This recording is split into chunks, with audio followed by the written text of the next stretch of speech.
I will call to order the normal meeting of the Dayton City Council, Friday, 26th, stand for the pledge.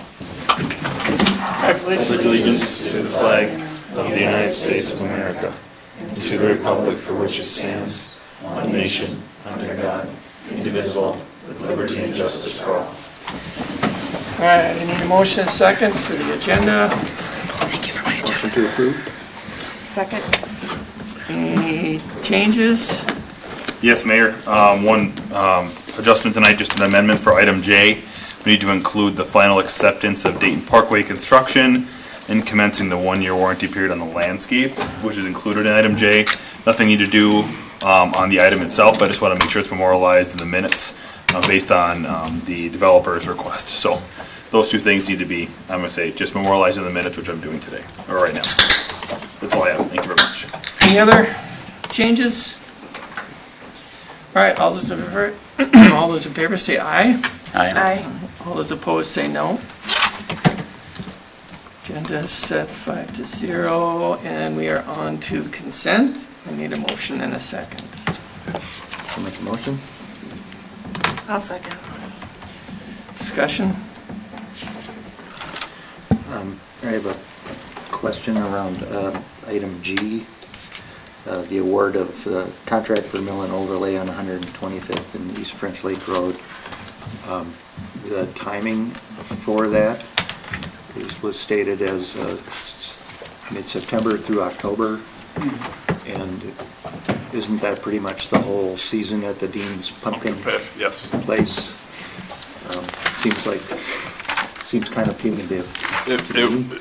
Yes, it would have been nice to have been able to delay that, but the more we shortened the window, we expected the more the price could potentially go up. And then on top of it, we would get too late in the season and we might risk having a adequate product if we had any cold weather or other. The road will remain open 100% of the time. There will be some culvert work that might be disruptive, but that's all south of 117th. But during the work itself, it'll be a flagger at best, so there'll be some delays while they're actually working. But if it turns out similar to South Diamond, it's probably like 2 to 3 days of work. Yeah, that went pretty fast. Yeah, super fast. They were able to accomplish South Diamond in 2 long days. Yeah. Would, once it's awarded, would we be able to pin that schedule down or try to? We'll get a schedule from the contractor at that time. I mean, we left the window, so we have a substantial completion date identified. They'll have to comply with the terms of the contract, but we did not, I don't think we want to tighten that window any further than it already has been, if you will. But we'll get a schedule from them. If we want to request an adjustment, we can do so, if there's reason to do that. I mean, to be fair though, Dean's is mostly busy on the weekend. Not that it's not the whole week, and they don't work on the weekend. Sure. And it was it was right in front of my house, and it was genuinely not an issue. So I think, I'm not concerned about it. When we do, I assume a lot of this is related, that window is related on contractors' availability and when they can, what else they've committed to. But if it's only a week's worth of work or something, they should be able to tell us which week that. Oh, yes, is. yeah, we'll require that at the time of, if not before the pre-construction meeting, that'll be scheduled upon award. So our step tomorrow will be to reach out to them to start coordinating those items. Yeah, I just want to make sure that we're being cognitive of, of what we're doing to something that is pretty popular. Right.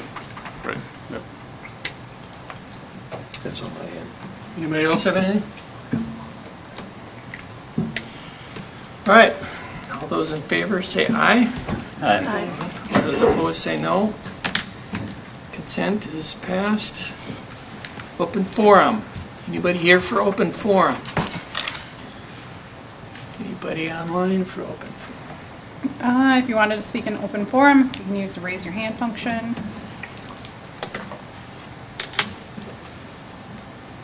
Nada? Nope. Okay, staff consultant update.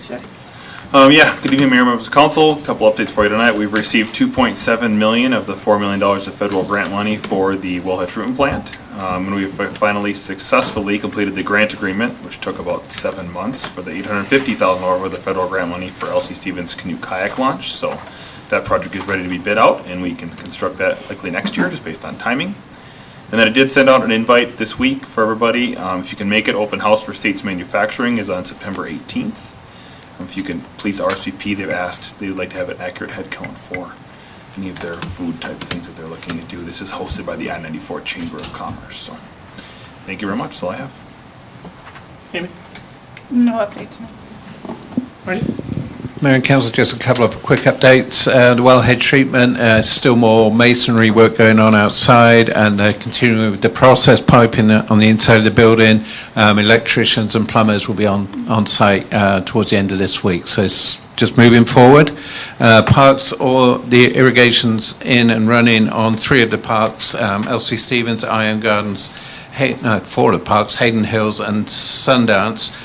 River Hills, we're just, the electric company got the power there. We're just waiting for the electrician to get that drilled into the well.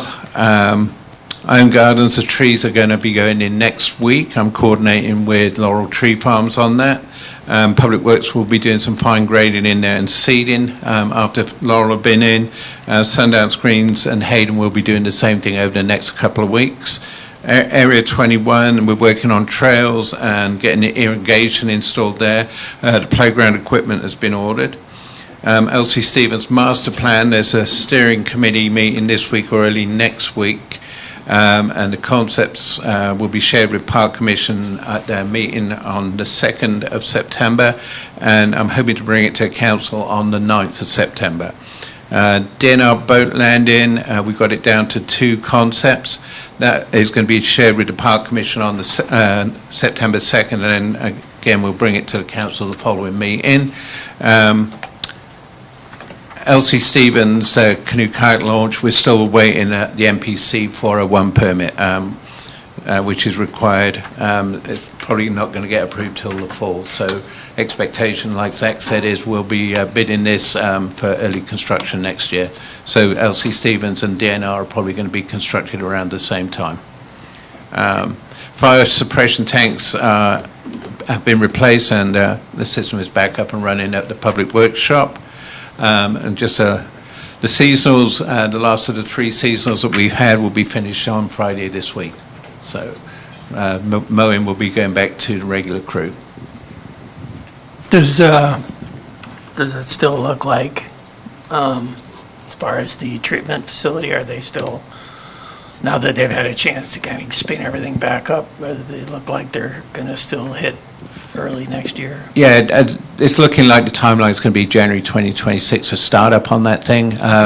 It could be sooner, depending on the amount of crew they can get in there. They've got a couple of other jobs closing down, so there might be a potential for speeding it up somewhat, but I don't want to, promise anything that I can't deliver. Okay.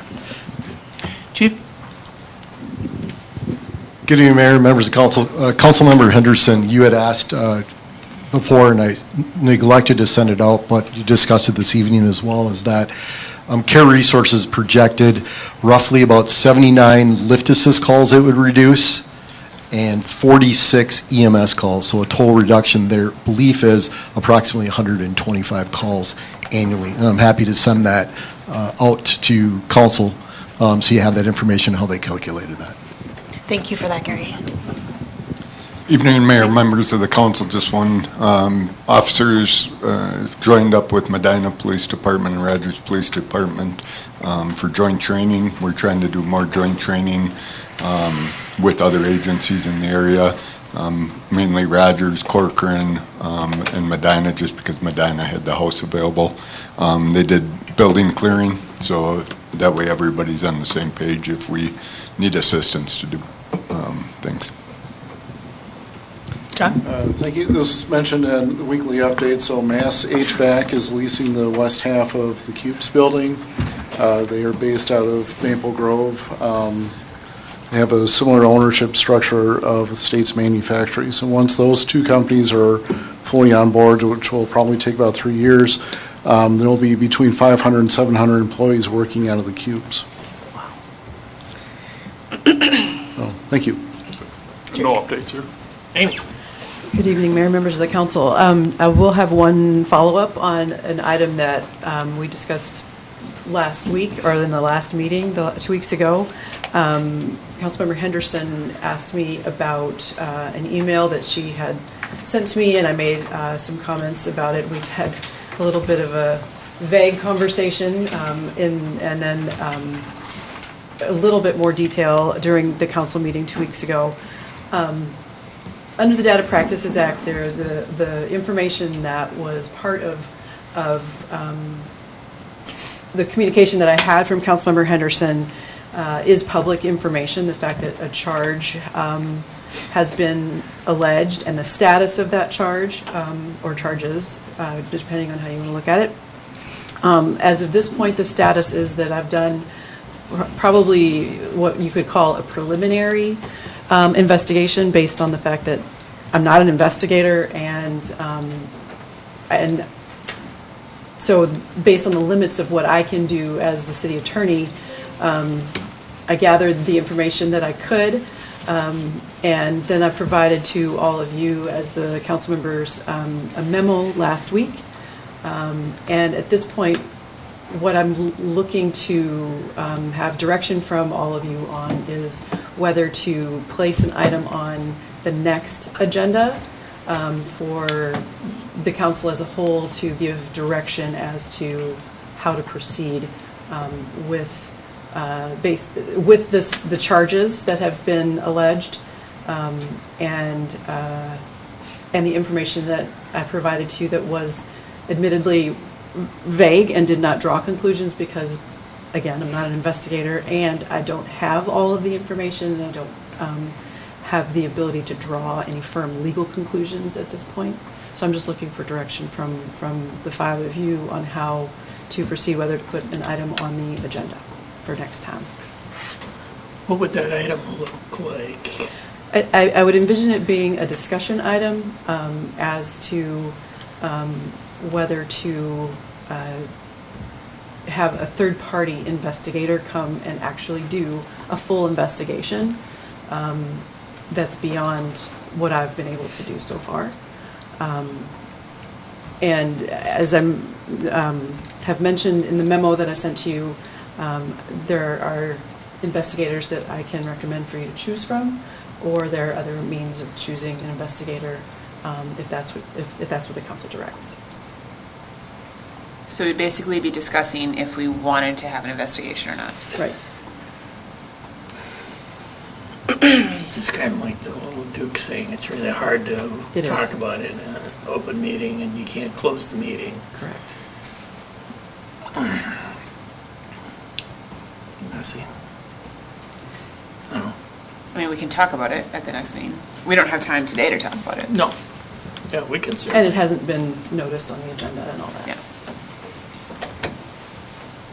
I guess from my perspective, I think we should have that item on the agenda. I guess that's the actual question. I think, as you stated, that your review of the topics that were brought up in that memo was pretty much comparing them to statute and, correct. Where they, I don't know how to say it well, so it's like, do they hold water or not? But no conclusions generally, and I think that on some of those things we need to have some kind of conclusion. So conversation next week, or in 2 weeks? Or 3 weeks? What is it? The next council I meeting. think it's 2 weeks. Whenever. Okay, it's 2 weeks. It'll be September. Yeah, 2 weeks. I'm okay having a conversation about it in 2 weeks and making the decision then. Are we going to run into a situation like we did with the Duke property where we could not say the things that need to be said?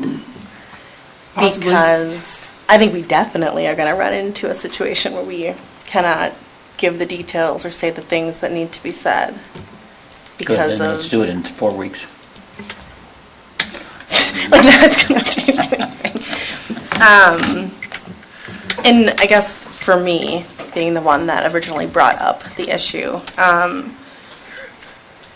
if the, treading lightly, if the actions that were brought forward are allowable within the statutes, I think that if nothing else, it is informative to the council and to the citizens that those actions, that individuals who are not in elected positions have the authority to decide those things. Because as a resident, not as a council member, if indeed they are allowable, I did not know and would never have guessed that they would have been. Does that make sense? To where I think that there's some transparency there that I think that the citizens should have and us as a council should have. So we're going to talk about it at the next meeting. Right, but I guess what I'm saying is like,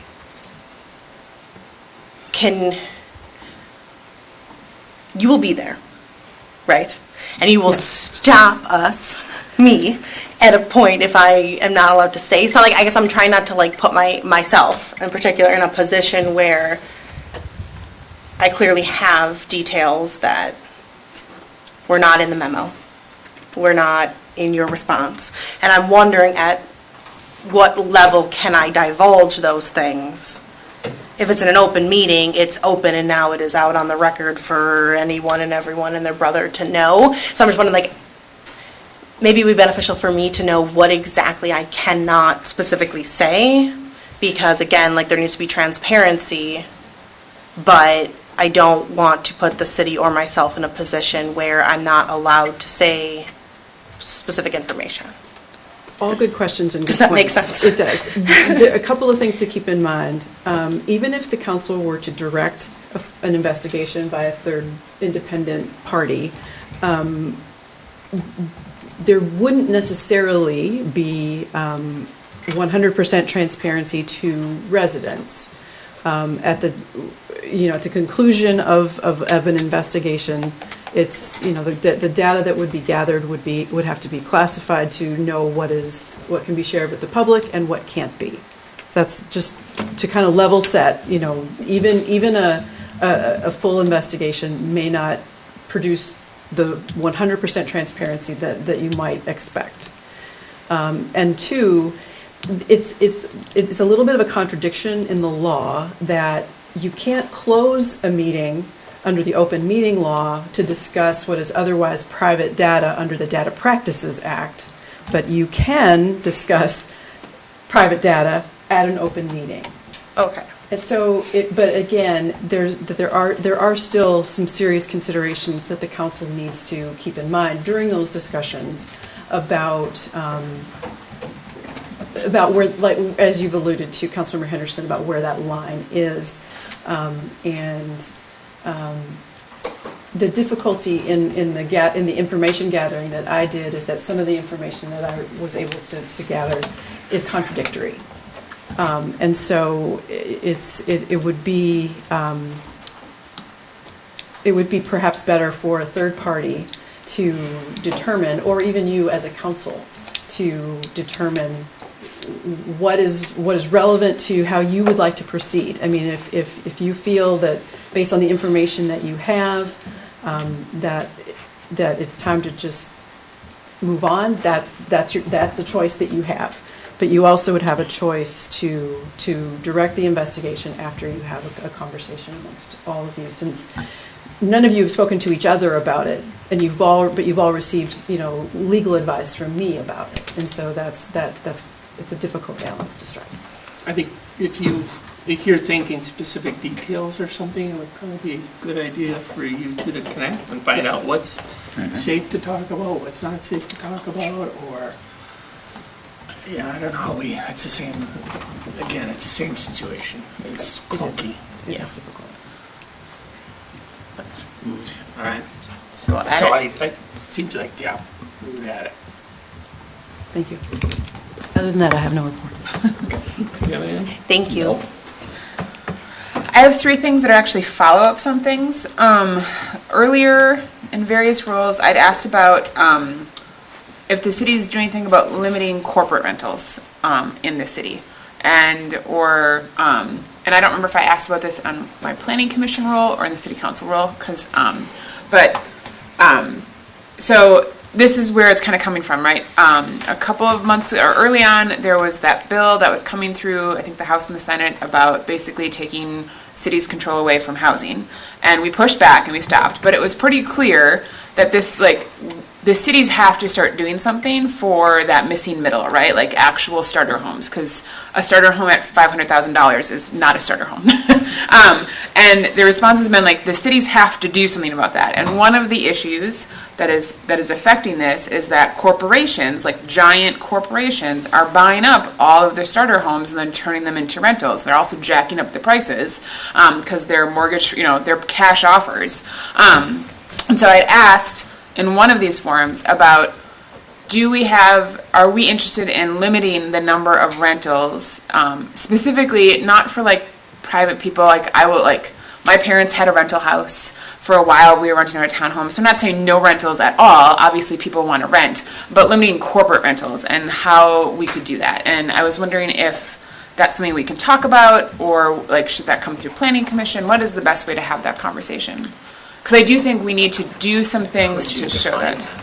Well, one way is to just limit the number of, because we give rental licenses, correct? Yeah. Limit the number of licenses within a certain square mile. So like, you can't have more than X number of rental licenses in in 5 square miles or whatever, because they're coming in and buying up, in some cases, almost entire neighborhoods. And so that way, we could still have rentals, but it would be at least one way to offset, particularly and maybe we target the neighborhoods with more affordable housing and actually make like, these have to be some owner-occupied houses here. We can't have all rentals in our only affordable neighborhoods. What classifies a corporate rental? Like if it's an LLC, or is it just like? Well, and that's where we can't get. So-and-so's- And that's where we can't get into that. So I don't think we can. About limiting the number. But if per we area. limit the number, that is something we can do, and we don't have to get into what counts as a corporation. When is it? I don't know that we have. So you're to, saying rentals in general? Yes, just limiting the overall percent. So like in a neighborhood, you can't have more than 5% of these as rentals, because we give out licenses. And so when we hit that 5% in this neighborhood, that's it, no more rental licenses in this neighborhood. Why isn't that a takings? Mayor, members of the council, I mean, other cities have done it. It started in situations where it was like a college town, where they had so many houses that were bought up, and turned over to student housing and things like that. And so there's been a lot of litigation about it, and it's very nuanced. Clunky again? Nuanced is the word. I mean, Okay. it really depends on a lot of factors. And I mean, I'm happy if the council is going to have some conversation about it, I'm happy to give some additional information about that in a more formal It format. just seems odd that we'll tell people that the quota for rentals is up in your area, you can't do it. But that's often how it works, yes. Yeah. I'm open to other ways to, again, I'm not saying that we can't have rentals. Rentals are and I'm not saying people can't be a landlord, but there is a growing issue within our country of like literally people in New York putting together these giant corporations, and they go across the country, buy up all the properties, drive up housing prices and drive up rents because they now own all the rental properties in a community. Like that's happening. And we're also having our legislators come down on us and say, you are doing nothing about first-time home buyers, and so we're going to do it for you. And so we as a city have to do something, and this feels like a step we could take that I thought might be somewhat reasonable, and I've heard other communities have done it. So as far as the last point, Yeah. the league has started putting feelers out to see if some of the cities, especially, Corcoran and Dayton,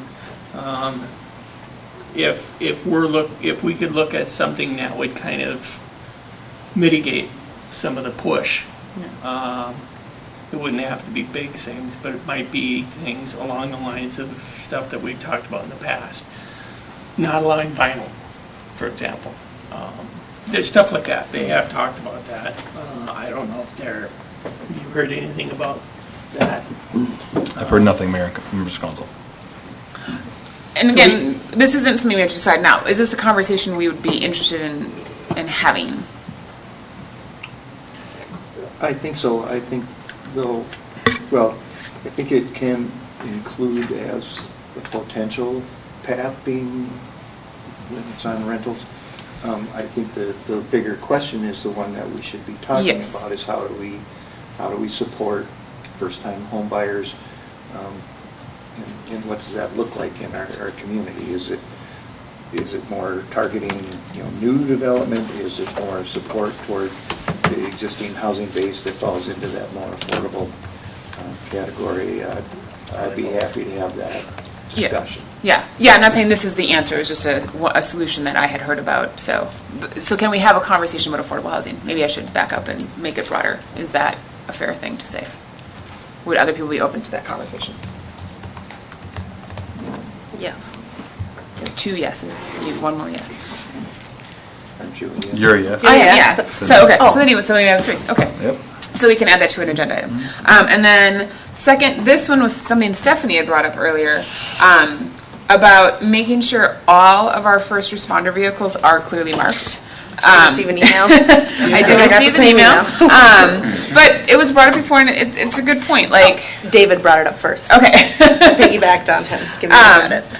So it had been mentioned, and I just wondered where we were at with that, with requiring, so some of the proposed actions that this particular individual brought up, which I think seem reasonable to me, is requiring department logos and identifying text on the sides and rear of vehicles, having unique and recognizable license plates, and then also just doing a regular audit of our vehicles to make sure that, like, everything is where we think it should be. And so I was just wondering, like, I don't know if it's to the chiefs or if it is for city administrator, like, where are we at? Like, is that possible? Is that doable? Where are we on that process? Well, I think the answer that I got when I brought it up was that it was a budget issue. And we're in budget season, so we can fix that. One, didn't we say, especially with the chief, or the fire department, we're $104,000 below budget? Yeah, that's the annualized number projected. So I guess, could we figure out what it would cost to put logos? I know that's the only one that I know is not marked. Obviously the police have their reason for not marking theirs. That's kind of a separate thing, but as far as our fire department goes, like, we don't allow them to respond in their personal vehicles, and so all of our fire department vehicles should be marked. So. Should be fine. Correct. So can we get a quote? Do you have to go out for Yep. RFP? How does Yes. that work? I'll work with the chief. I know that we've talked about it already, but I'll touch base with the chief again to get it. No, we should Nope. just be able to go out We just for go it? to, we go to RPM Graphics, that's where we go to. Oh, Just keep- perfect. We go to the local place, so, I'll work with the chief again to get that figured out and move forward with it. I know that I already talked about it once, but I'll make sure to touch base again. Just wanted Guess to I'll go give you a back. sweet deal. And then You're done. lastly, another follow-up, we've talked a couple times about progressive fining. It's in the works. Okay, just wanted to Yep. see where that was. That was something that the council had brought up, and we have a list of, I think, well, this long of ordinances that we need to bring back, and we're aware of them. Okay. I know John and Hayden have been trying to get through, and Get it through that goes list. every time, so. Yeah, okay. At some point, can we just go over there with a chainsaw and take those signs down? Marty? Certainly can. Okay. I want a video if you do it. I want a video of that. I got one thing, Dennis. Oh, go ahead. You grabbed the logos on the fire truck. One resident got a hold of me in reference to, and I think this is more of a parent's issue than anything. Electric bikes on the trails Oh, yeah, that's coming. and no helmets on the kids. I mean, if you're a teenager or a single-age 10-year-old kid, 9-year-old kid, I would think that mom and dad would want you to have a helmet on. It's not a requirement, is it? State law, there's some state law around it, but we do need to make an ordinance against some of the actions to be able to enforce it.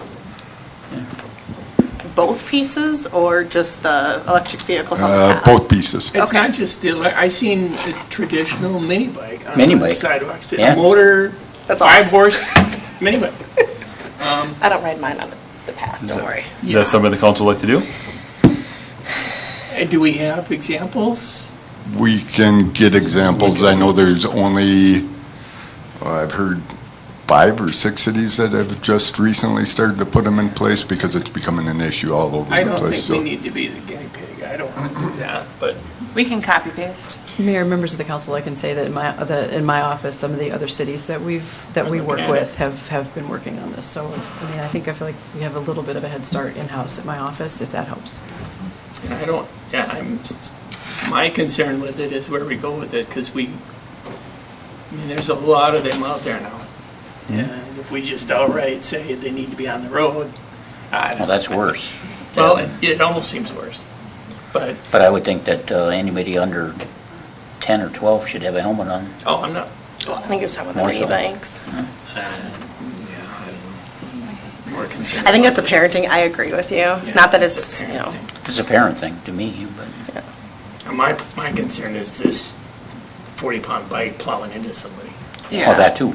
or whatever it is. While they're walking, I and agree. this person was pushed off the trail because a couple of kids come running down an electric bike, That's, so. an issue. So that's a yes? you could see that Yes, yeah. We can start the process. I mean, it won't come back next month, I Yeah. can promise you that, so I mean. We're gonna add it to the Something to do. list. You may never get to the Nothing else to chickens. do. Do it on the, do it on the fourth weekend or fourth Tuesday in September. Yeah, any more stuff? No? In 2020. Okay, I have nothing. Nothing from me. Nothing for me. I just want to, I want to say, Sarah, you were very good at circling back on things, and I appreciate that. And that's it. Just Okay, kudos to on to item K. CenterPoint Energy's Community Safe Grant presentation. Good evening, Mayor, members of council. As grant opportunities arise, we try to apply for the grants. And this year, we had the opportunity to apply for CenterPoint Energy's Community Safer Grant.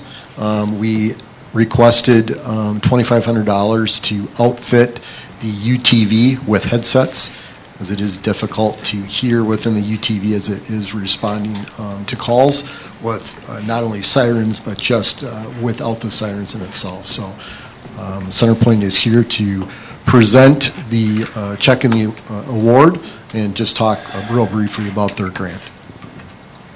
CenterPoint, I'm Can you- Fleischacker with CenterPoint. Just name and address, and then go ahead. Austin Fleischacker with CenterPoint Energy, supervisor just over in Brooklyn Park. We're pleased to present the Dayton Fire Department with a community safety grant in the amount of $2,500 to support the purchase and install of the mobile radio for the UTV. CenterPoint Energy and its predecessor companies have been in business for more than 150 years, working to provide our customers and communities with a safe, reliable energy source to power their possibilities.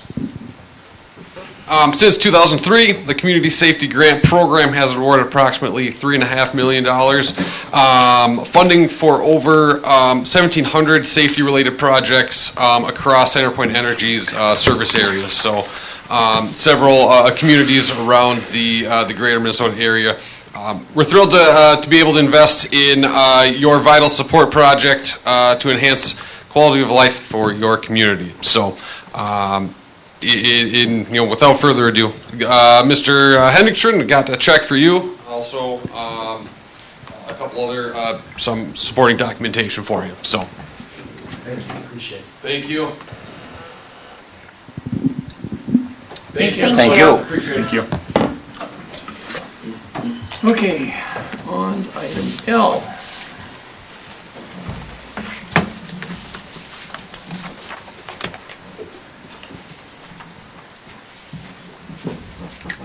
Thank you, Mayor. This is consideration of letter of support for the acquisition, or Three Rivers Park District acquisition of 16560 Dayton River Road. This is I gotta remember now, little more than 1 acre, 1 to 1.5 acre property on Dayton River Road. It was previously discussed along with a similar property back in May, whether or not the council is supportive of Three Rivers Park District acquiring this property as part of the West River Road Trail Corridor. The council had mixed opinions, but generally a 3-2 verbal opinion in support of the acquisition. On here, this is the mayor property that is the subject property, and then this is a map provided by Three Rivers Park District of regional trails, and then the properties that are highlighted in pink are the ones that have been acquired by Three Rivers Park District. The mayor property is right here, located right here. Previously, the council did support acquisition for the Leander property, which is right there.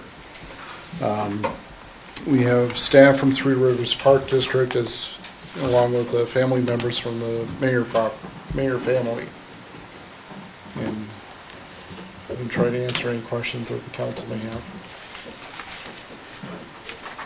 If I recall correctly from our conversation in May, because these two are already kind of in progress at that time. Yes. And so my personal opinion was that I would be okay with these two because they were in progress, but no more after this until we have a final, plan. Trail plan. An actual final, and not a 50-year, this is our ideal perfect, but what's the next 5 to 10 years look like? Let's get that trail figured out. So I said I would be okay with this, but then I'm done until we get that final 5 to 10 year plan figured out. So. Well, I think you know what I'm going to say, but I feel like we're in a slightly different place than we were when we had that conversation. We have, I'd say slowed down a bit on what this looks like until we and the Three Rivers Parks have sort of aligned on what does that trail look like and which properties are needed.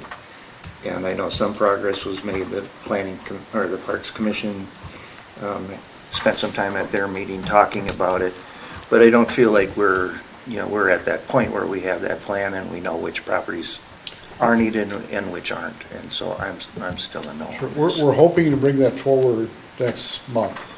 Yeah, so I'm not a forever no on this. If this is one of the properties that needs to be acquired to facilitate that trail, then then I'll have a different answer, but we don't.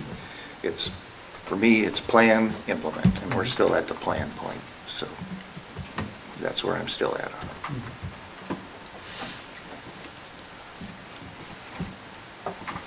it. I would believe that I was also in the same situation, that I was on board with these two, and after that, we would see what the trail plan was going to be. That's what I remember as well, that I was sitting in the same spot. Okay. I'll stick by my word, so. Mm-hmm. I think I was having a hard time with it, given that we didn't have a plan yet, but I didn't realize this was one of the two properties. Well, I wanted to come, it was one of the two, because there were two. Yes, it was. There were two, Yes. and then If it wasn't one of the two, I would be a solid no, but Correct, it was right. one of the two that we said we would, because they were already in negotiations. in negotiations, and we're changing our historic position, and that didn't feel fair to me. I was in the same spot as you, Sarah. Okay, so I'll need a motion in a second. I'll make a motion to approve. I'll second. Any more discussion? All those in favor say aye. Aye. Aye. All those opposed say no. No. Motion carries 4-1. What was your vote, Dennis? 4-1. Oh, okay. I just didn't hear. Okay, item M. Good evening, Mayor, members of council. I'm here to approve the payment of claims. We typically have lots of questions on this one, so I expect questions, and that's why it's been pulled off the consent agenda. So, What's that? just like I told you last meeting. That's why it's here.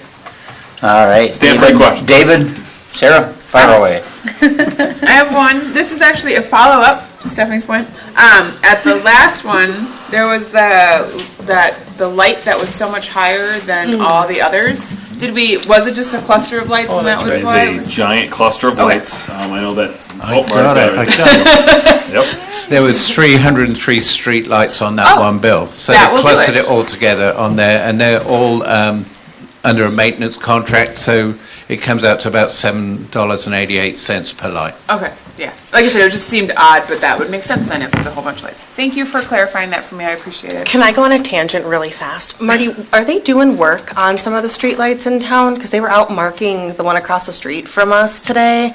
in my cul-de-sac, and the guy's like, oh, did this ever work? And I'm like, yes. And he goes, well, it might not work after they do the maintenance. And then he walked away. So I'm just, sorry, it's a tangent up, but are they doing streetlight work? I haven't been told of anything along those lines, so I can look into it for you and Could see if you? they are doing something, but It was just interesting. He's like, oh yeah, it might not work now. And then he giggled and then walked away. And I was like, okay. they don't generally do maintenance unless we call them in to do the maintenance, so that's kind of odd. Okay. What's your electric company? We're CenterPoint, right? Center? No. Well, either Connexus Connexus. or Anoka Municipal. Connexus. I don't know which one you are. Yeah. Or okay. Connexus. I'll get in touch with Like I Connexus. paid 2 of those bills. Yep. I'll talk with them, see if they're doing anything Okay. now. Yeah, it was just an odd thing, and you said street light, and I meant to bring it up earlier, but I forgot. So, thank you for that, Marty. Back from the tangent. Apologies. Are you hoping it doesn't come back on? Or? You know what? 'Cause you can have mine. No, actually, I love my street light, and I understand that that's an unpopular opinion, but I don't have to put a night light in the bathroom. I just open the shade a little bit, and it lights up the whole entire thing for the kids. I might feel different when they're gone, but as of right now, saves me a night light. So I do have a question on the current one. Sorry. On page 65, there are several Elk River utilities, all May 2025 for different amounts, but where caught my eye was several of them have exactly the same number. I just want to make sure we didn't accidentally get double or triple charged for like the same thing. So of them, some of them have different numbers, but several of them, like I said, are identical. I just want to make sure, because I've had that happen to me where a company charges me more than once for the same thing. So I want to make sure that. It's Elk River Municipal. Elk River Utilities. It's on page 65, and it all just says Elk River Utilities, May 2025, but they're all different amounts. But some of them are like 101, 41910, 50381, but 3 of them are 602, 49400, 50381, and I just want to make sure we didn't accidentally get like a charge multiple times for the same thing. I also go over my own credit card statement with just as close to a fine tooth. That's good. So it's just what fund they're going into. So Okay, that's what we that have is. 2 Okay. separate well houses that are on Okay. the Elk River Utilities. So it's most likely So the Elk River Six- Utilities is everything in the historic village area Okay. of town. Okay. So probably the well houses, and that's okay. Okay. And then the 101. Well houses, lift stations. Okay. And probably the ball field for irrigation, that kind of thing. Okay. Just like I said, just clarifying because I always get worried on my own credit card statement when I have identical. I don't know why it says May 2025. My guess is that that's a clerical error with the description. updated. I'm gonna guess the Okay. description didn't get updated because should that's be paid there. for on the card, so it's automatically paid for every single month. Yeah. So my guess is that when we got the utility bill, we just put it in and it didn't say, it should say July 2025 and not May. That's my guess, so. That's why I just, like I said, wanted to make sure we weren't accidentally Yep. getting charged for Good- something good we've already paid question. for. That's it for me on that one. I just had one on page 50. We've got several bills from E.H. Renner and Sons, some of them stating that they're final bills. So are those irrigation systems up and running? Yeah, that's for the irrigation system, the 3 wells that they put in. They are said they're as final bills, but we are holding some retainage on those just for any last-minute stuff that may or may not go wrong on those. So until they're fully tested out, I'll retain that money, but we're in good shape with those. And the whole project's run into budget, so we're in good shape with that. Thank you. Yeah, it'll say final bill, but that's the final, basically, final bill that they give us for actual work completed, and then we hold that retainage to make sure that all the stuff checks out and cleans up for next year, and we'll probably release the actual retainage in spring of next year. Right, I need a motion and a second. I'll make a motion. Second. Any more discussion? All those in favor say aye. Aye. All those opposed say no. Carries 5-0. I was an I. Sorry, I got distracted. Item N.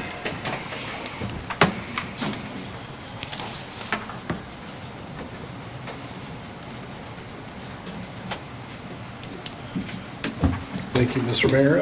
This is approval for an interim use permit for an event center for the Thicket Hill Winery On here, I'm stating that the address is 175XX Dayton River Road. I think on the staff report, we have an address for a house that will be part of a separate project. So this project is off of Dayton River Road in Lawndale Lane.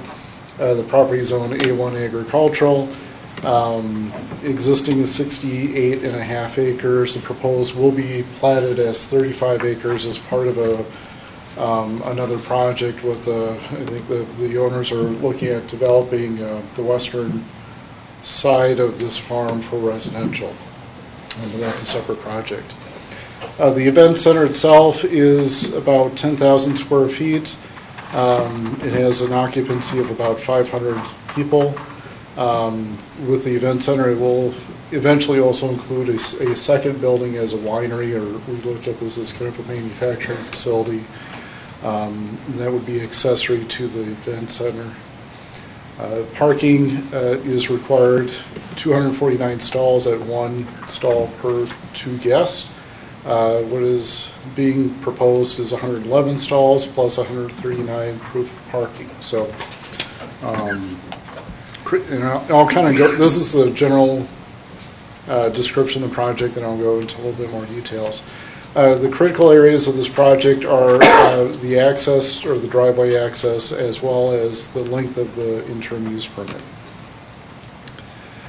The building itself, this is a diagram of the first floor and then the second floor. Again, the event center itself is about 10,726 square feet in size. The building will be about 35 feet tall, and then the occupancy again is 498. Here are elevation drawings from the west, northeast, and south.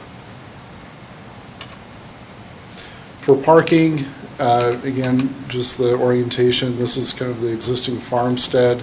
The proposed driveway will come in about the same location, kind of loop around the hill up to the event center here with 111 parking stalls. This is the future winery that's located here. The proof of parking is down in the lower area of 139 stalls. This would all be gravel. The intent is, I believe, is to kind of see if 111 stalls is enough, and then the 139 would serve as a kind of a backup with a shuttle service that goes from the lower area to the upper area.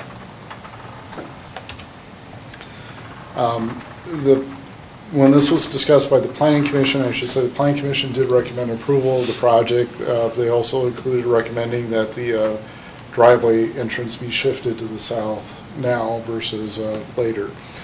The diagram that's kind of shown here, as the council is aware, I think it was in 2024, we did a intersection study for the top 30 intersections that would need improvement and what those improvements might look like. For the intersection of Dayton River Road and Lawndale, the suggestion was to shift the intersection to the east so that it was at a 90-degree angle. There's no date as far as when this would occur. So whether it's 5 years from now or 50 years from now, there's no date. This was discussed at the Planning Commission. The Commission again recommended shifting the driveway south of the building. With these two diagrams, the applicant had provided, it's hard to see on the screen, but these are cars, and so this is intended to demonstrate how many vehicles could be stacked if the driveway stays as it's proposed versus if it's shifted to the south. The intention here is to show that there's more stacking area on the private property if the driveway stays as it is versus if the driveway shifts to the south, all that stacking is on Lawndale. So one of the questions that I'm looking for guidance from council is, should the driveway be where it is today, or should it shift to the south? With the items on the left is just the recommended conditions of approval. The other critical item or topic is the expiration of the IUP. So with the difference between conditional use permit and an interim use permit, the CUP runs with the land. It is permanent unless it's revoked by the council at a certain time.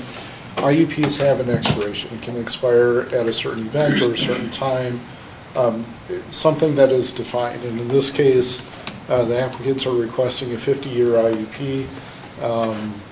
Just for similarities, Dean's Pumpkins was also a 50-year IUP.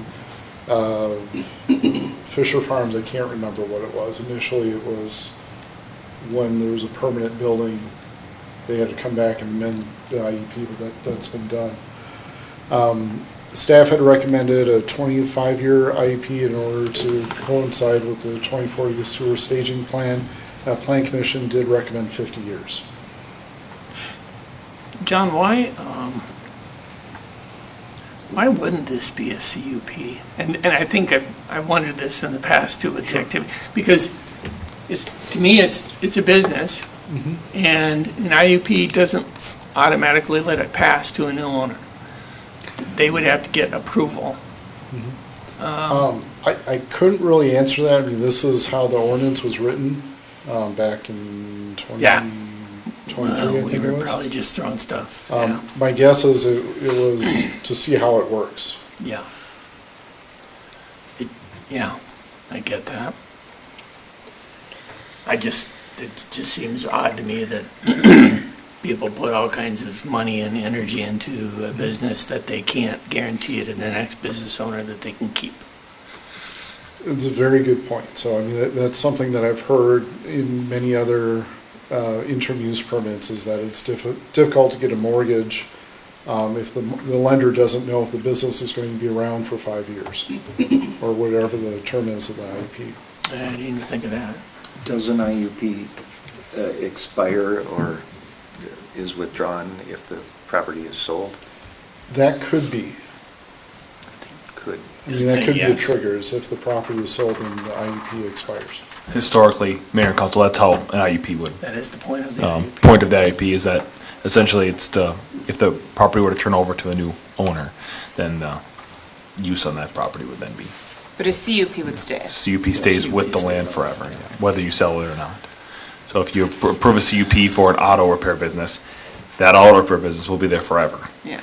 If you do it as an IUP, or sorry, can be there forever. If you do an IUP, then if they sell it then, or move or want to do something differently, then it can expire either at a timeline or in a change of ownership. Can I ask a morbid question? Sorry, JT. If Jack passes away and it's left to JT, does he get to keep the IUP, or does he have to come back and say? So under this condition, it's good until August of 2016. But that would be a new ownership. The ownership of that. It's the same company. Is that what we're saying, is that? Yes, yes, that's. It's the use. So if the use changes and fits within these conditions, it continues until 2075. Well, right, but didn't we just say that if it changes owners, the IUP would be up for? I think that's the definition of an IUP. Right, so I guess I'm just. So I guess the This question may not be something you're here, I'm thinking about this. Who is the applicant? I do not know this answer. Is come on it up. JT or is it Jack? Well, or is it a company? Or is it the company? Jack Burns.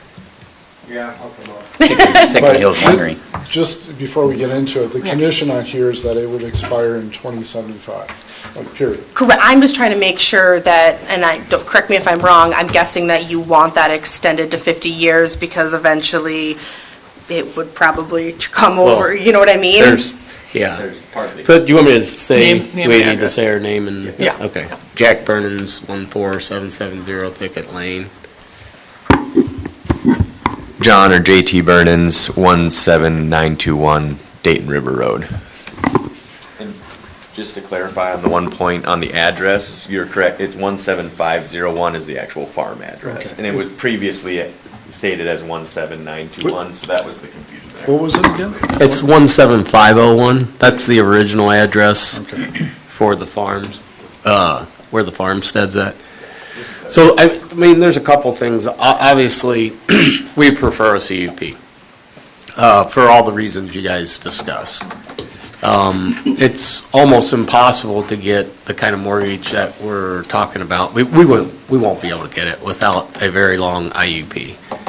Our understanding, I mean, I'm the sole owner of Thicket Hill right now, but he will be a shareholder shortly after there's value. So I think in terms of transferring the IUP, if I die, which I will, I don't think that's an issue. I mean, we do have some more concern about, and I think someone on the planning commission, because it's an LLC, I think if we transfer it the right way, like shares to a new owner, then it may be doable, actually, to a new owner without having to revisit the IUP. But, I mean, it's certainly a concern. And we would rather have a CUP, but since there's no ordinance for a CUP relative to event centers in Dayton, we obviously applied for the IUP. So, to understand this right, then a company can get an activity center permit on somebody else's property. An event No, center permit. it'd be so the permit is issued to the property owner. Well, except John's the property owner, not Thicket Hills Winery. So, So the IUP or CUP, either one, it's issued to the property. So when I say the CUP property owner, it's to the property. Yeah. an IUP is. Either one, it's a land use permit, so it's issued to the land, not necessarily the owner. So right now, Who is the applicant on this Jack file? Burnens. I am. As you And I'm as an also the individual, landowner. not as a business? Well, yes and no. I think we've got my name on there and the business on there as well, I believe. So we were not told that it had to be one versus the other. No, I'm just wanting to know Yeah, that. so my name's on the application. Okay. As well as the business name's on the application. I guess we weren't seeing it as separate, but yes, I am the owner of the land. so the business doesn't I think own the to land. your point, Mayor, I think I think I understand your question. I believe the owner, if the owner is the owner of a business, and I believe you have an LLC, is that what you said? That's correct. So if that's a business, I don't know if they can issue that or not. To your question, Mayor, I think you can do it if you're a sole proprietor and you own a business and you're the only shareholder and you're the only sole proprietor, then you could do it. But I don't know if you could do it as an LLC, that's my only question. And I don't know the rules, I'm gonna hope Amy can look them up quickly and let me know what the difference is, Still but trying to get that might be something we have to look at for the application, and when you do the approvals, if you do them, Mayor, you might have to look at, okay, how do you actually approve them? Whether it's the And person or the I guess LLC. my point is whether it's 25 years or 50 years, if the IUP is granted to John,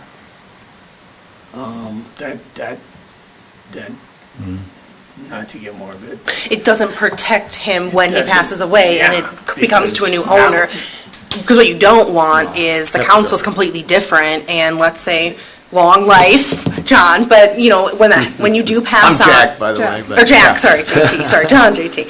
Jack, when you do pass on, you don't want to have to come back here and JT's like, oh yeah, like we've been doing this for forever, and the council's like, yeah, nope, we don't want that, and then, No, and I mean, that's obviously a concern of ours and why we asked for the length of time, not this other nuance that you're talking about. Obviously, a CUP would be preferred, but there's no methodology to get that. I mean, I guess, We'd have to we'd amend be the okay ordinance. with an IUP to move forward with the project, and then maybe it's worth revisiting a CUP, if that's possible within the city. I don't know.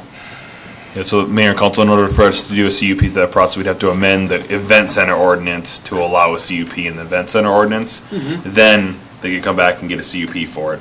But that's why we can't do a CUP, is because it's an IUP underneath So the right now, we event center just are ordinance. not permitted to do a CUP. Correct, We'd that's have to- why. I have another question. What, and not specific to this, but what are the repercussions of us amending? Do you see any ahead of time of us amending that ordinance and allowing the CUP? Like, is there a reason why it wasn't allowed It's before? easier to revoke an IUP than it is a CUP. A little hint. And the first The one, enforcement mechanism is that cities want that control. That's not a derogatory thing, they just want that control. No, I mean, and then that's a legitimate answer. I'm just wondering, as someone who like doesn't do a lot of this, is like, And every time this comes up in any situation, I don't like IUPs, I never have. Yeah, Councilor Henderson, the reason for that is, like I said, a CUP runs with the land forever. So essentially it would be, that landowner would have to say, yeah, we don't want to do anything different from this land forever. And that's what we want to have there for. So you can use Dean's Event Center as a option that, like, the city would expect that property to develop eventually. Now, they could develop eventually, but if you give them a CUP, they're likely going to be there for a lot longer. Not saying that's good or bad, I'm not saying that either way, I'm just. It's a control thing. It's a control thing, yeah. but we could deny us, well, But after it's. after it's already there. After it's And not there. saying, like, again, just trying to gain context.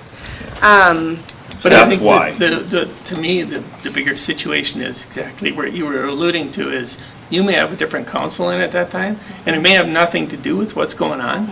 It may simply be they no longer like event centers. And And they want them gone. Right, and again, I was speculating that 50 years was partly for that reason of as Well, things it's our only go. mechanism considering the current Correct. process, or, the ordinance, I Yeah. guess. I mean, obviously with the CUP, it would be different. We're stuck with the We're looking IUP at at some point. financing the size of what we are, 25 years, we basically just be getting out of the red, you know what I mean? Right. You're just getting done with paying back your mortgage, and now it's up for Maybe debate. not. Whether you're going to have it or not. You got something? If I could offer perhaps a suggestion to address the issue kind of immediately.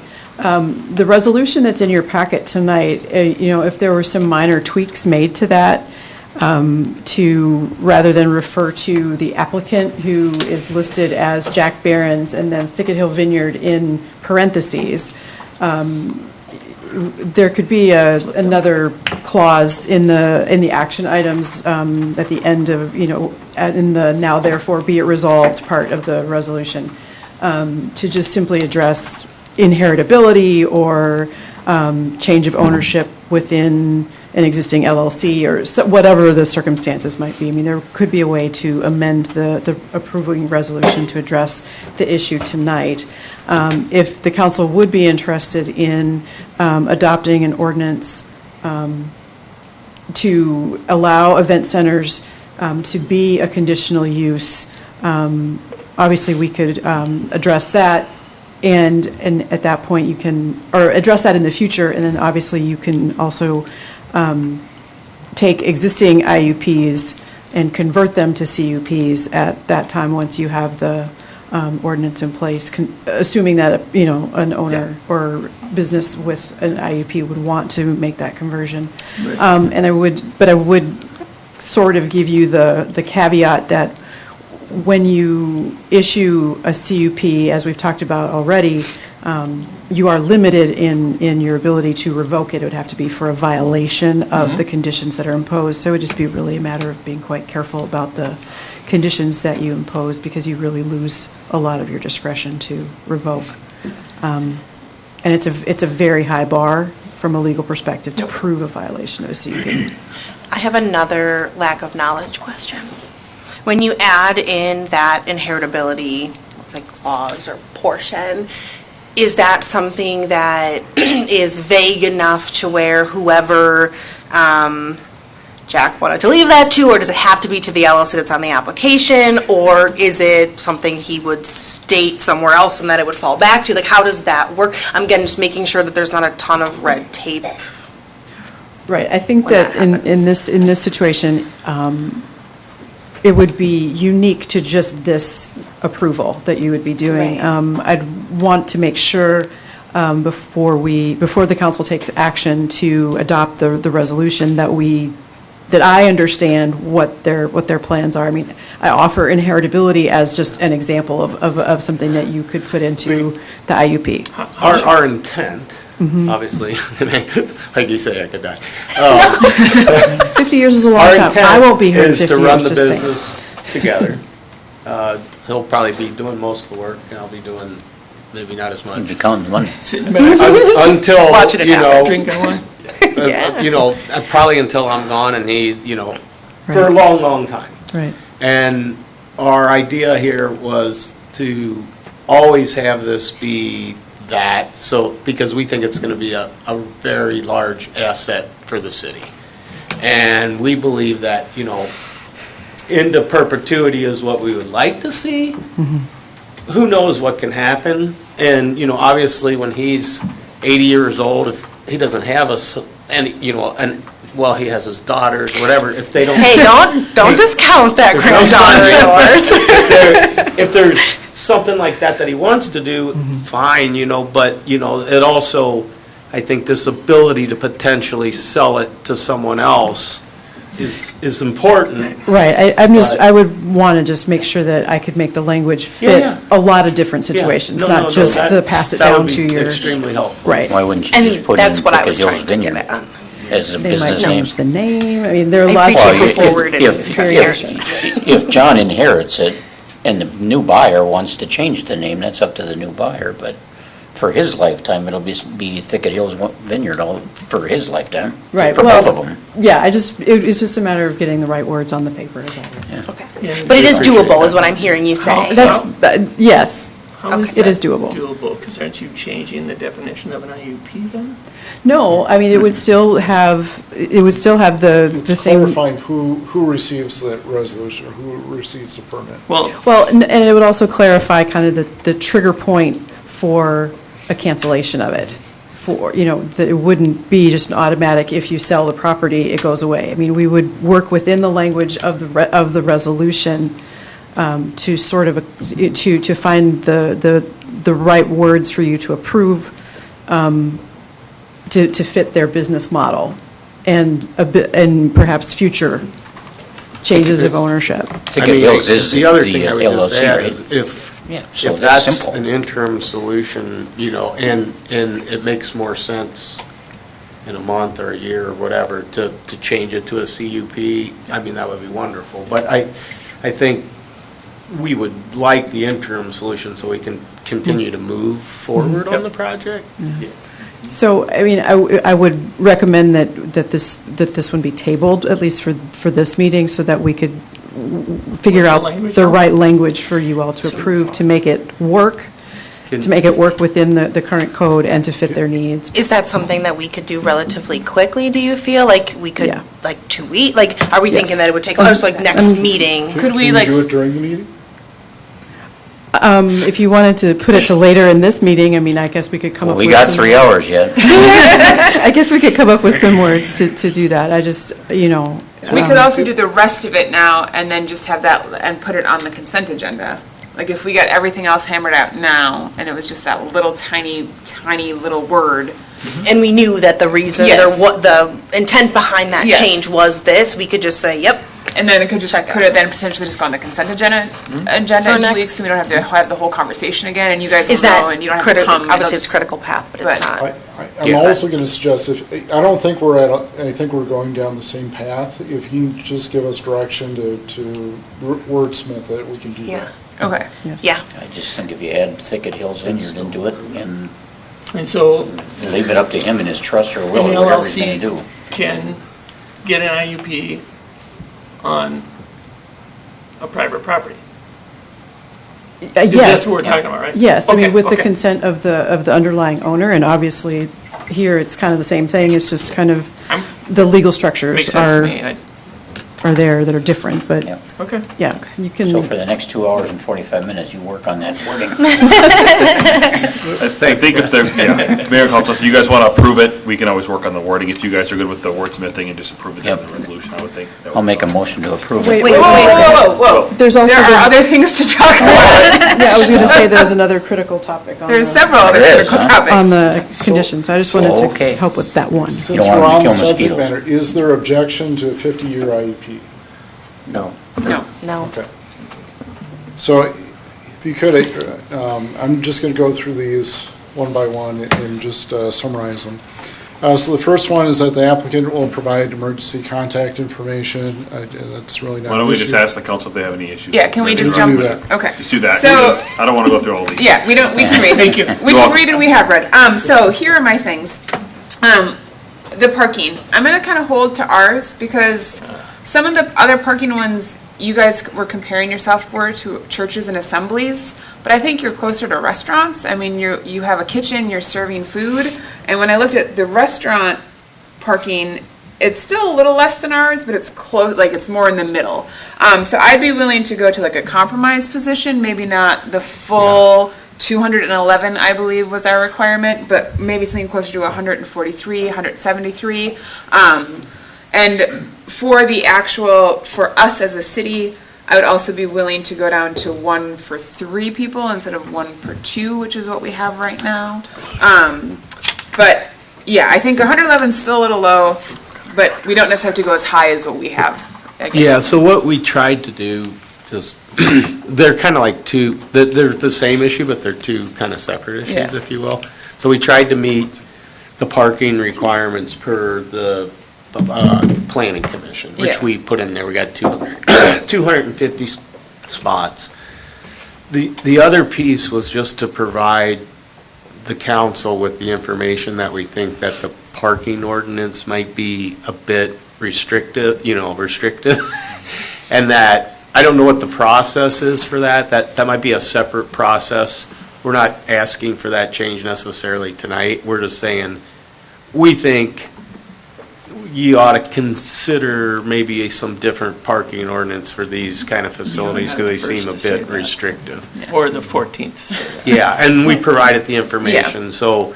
And I think it's we'd somewhere in be the glad middle. if you guys want us to bring that forward at another meeting, we'd be glad to do that, but. We talked about it for like 2 years. We should probably at some point. So just for clear, It's high on the list. Well, it's somewhere. That'll be soon. 'Cause, Yes. Yeah, So- we're constantly being told parking is out of control. when you're saying 1 stall for 3 guests, so moving that 111 proposed stalls to the 1 per 3 guests, or the total to 1 per 3? Because 1 per 3 is 166 stalls. Yeah, I'm just saying I would be willing to, like, I think I'm saying I agree with them that a Right. 1 per 2 seems a little high. Yep. And so I was looking at some of the other ordinances, and I think this is probably closer to like the restaurant, private club that serve food. And those calculations are all based on square footage of dining area and kitchen. And when I calculated that out, it came up to be about, depending on which one, because they're all a little different, but it was around 143, 173. And that actually falls closer to a 1 per 3 guests, which is Yeah. easier to calculate. So I was saying I'd be open to a 1 per 3 instead of our current 1 per 2, but I'm happy with what you guys have here.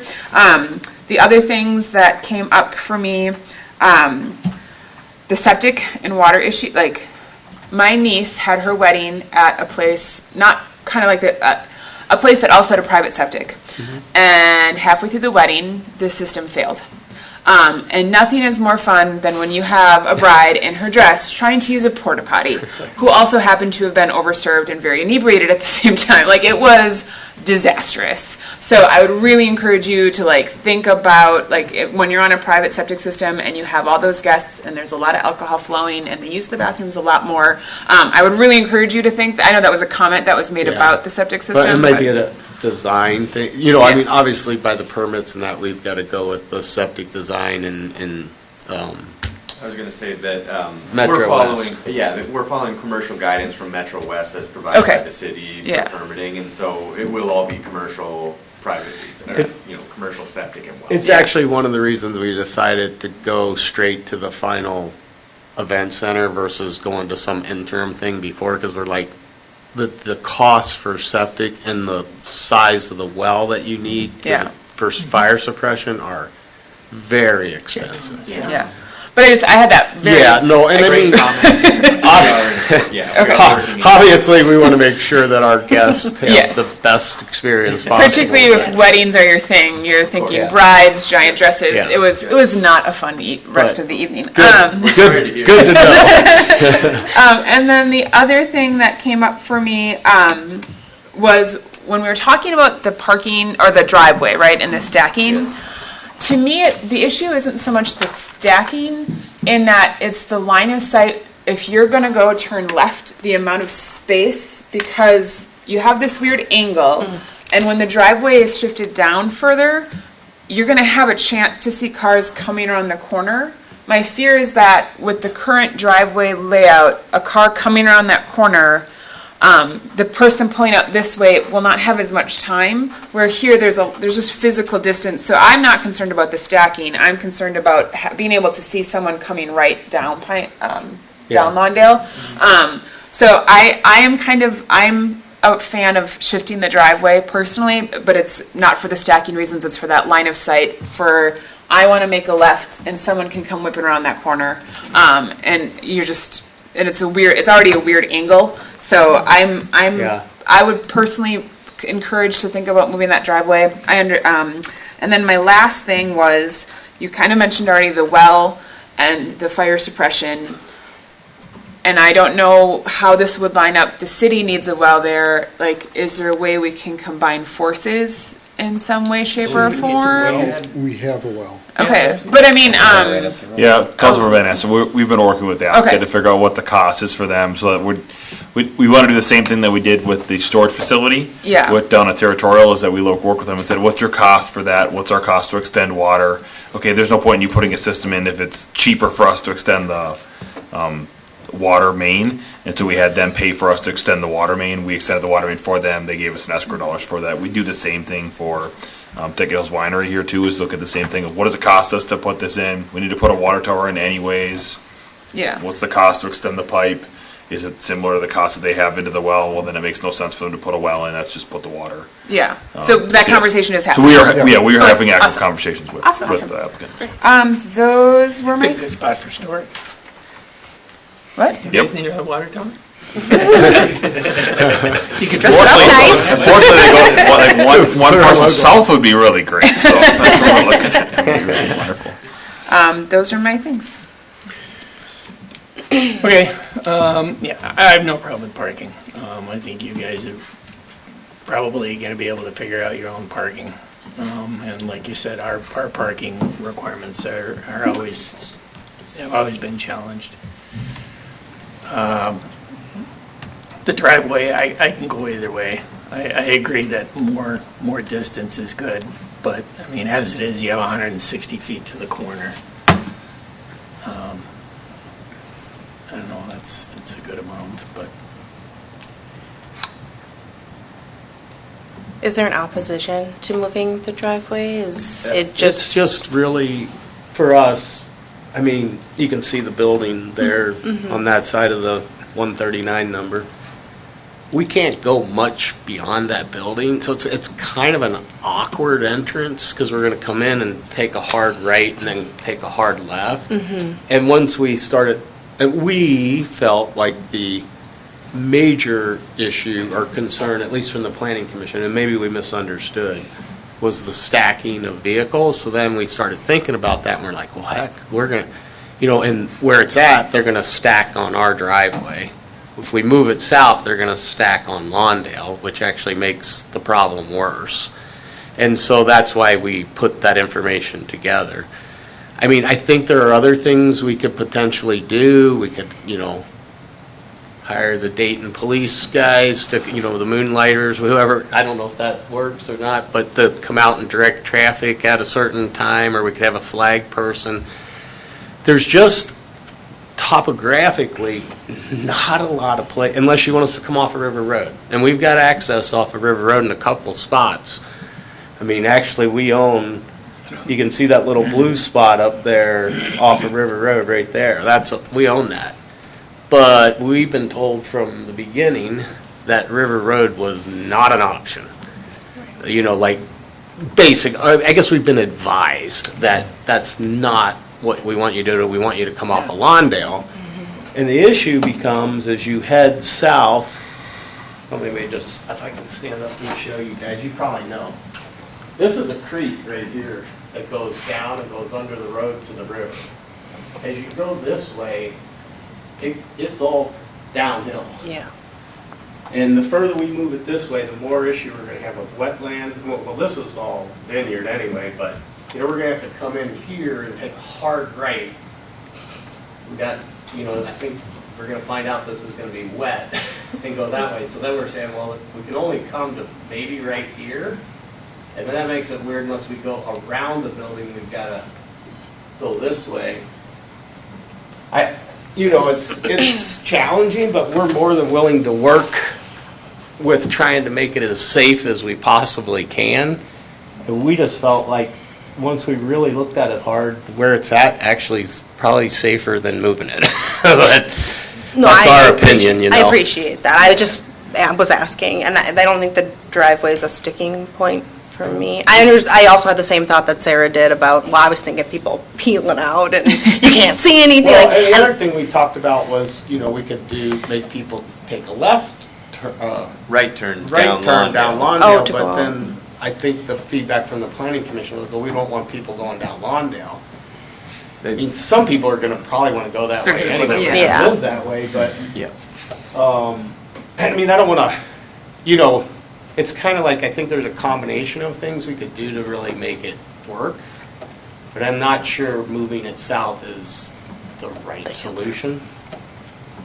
And, I mean, the other, not knowing exactly where Lawndale, if it ever does actually move, goes, does moving it make sense now, or do you move it later to make it make more sense for the new proposed route of Lawndale, or, you know, I mean, we've kind of explored every option. We think the stacking obviously creates more of an issue if you move it. We think that there's a possibility to send people down Lawndale, but that was told that that wasn't the right way.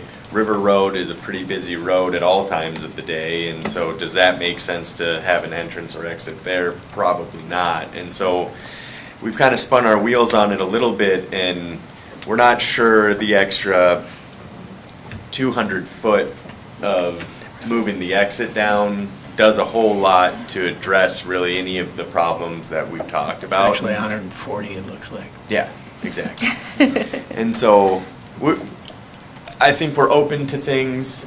I think maybe what we would prefer is maybe readdress it if we do have a problem, or if you guys would rather have like a safety, you know, having one of the police officers there, we pay them to be there to help with the exiting of traffic at that time. Maybe that makes more sense, and if it continues to be an issue, maybe we can readdress it at some point, right? But I'm just not sure the trouble justifies, you know, the perceived issue that may be there. the juice isn't worth the squeeze. Yeah. I hear you. All right. From my perspective, I think you've addressed the parking piece of it adequately. I do, like everybody else, think we need to take a look at our parking ordinance, because this comes up with every proposal that has any parking. And just to component. add on that, so just parking in general, you know, what we have in the ordinance doesn't work in every case. So for example, single-family homes, we require a 2-car garage and a 2-stall driveway. That works for some households, it doesn't work for others. You know, in this case, it's a 500-person venue. I'm gonna guess on the average day, you're not gonna have 500 people there. You know, nowhere, you know, it might be. We hope we do. I mean, there's times where it might be 5 or 10. So my other comment is around the intersection, and, you know, I use this intersection multiple times a day, I would say, and I scratch my head sometimes about, you know, is this really the headache to get out of there that we make it out to be? It's an odd angle, and I understand that that's not preferable in road design and all that, but the sightlines are not bad. I mean, I use it all the time, and I don't have any trouble making a right turn onto Dayton River Road from Lawndale. I don't have any, you got a long sight line going to the left there, and, you know, typically, if these are, you know, afternoon or evening kind of events, if you're not in the rush hour, the traffic on that road is really not that strong. So, and if we don't know, you know, I almost feel like we're not designing a road tonight, but I almost feel like the alternative or the potential future intersection makes the sightlines for making a left turn onto Dayton River Road get Yes. worse, Yeah, because it of does. this curve in the hill that you now got less time to see. So I feel like the parking or the exiting will work just fine for you today. And if the road alignment changes where that is no longer the answer, I think that, you know, it should be looked at that time. And we just don't know when that is, because that's the county deal.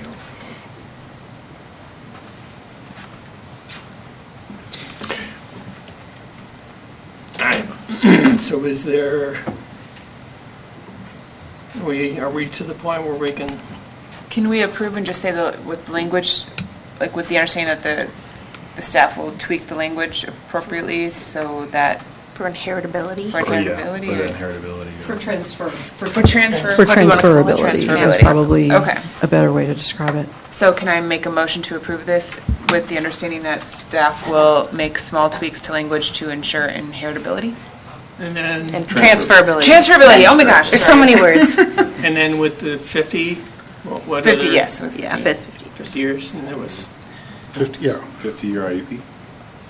No, we're not shifting the excess out. That's what I heard. Yeah, concur. Correct. I'll second that.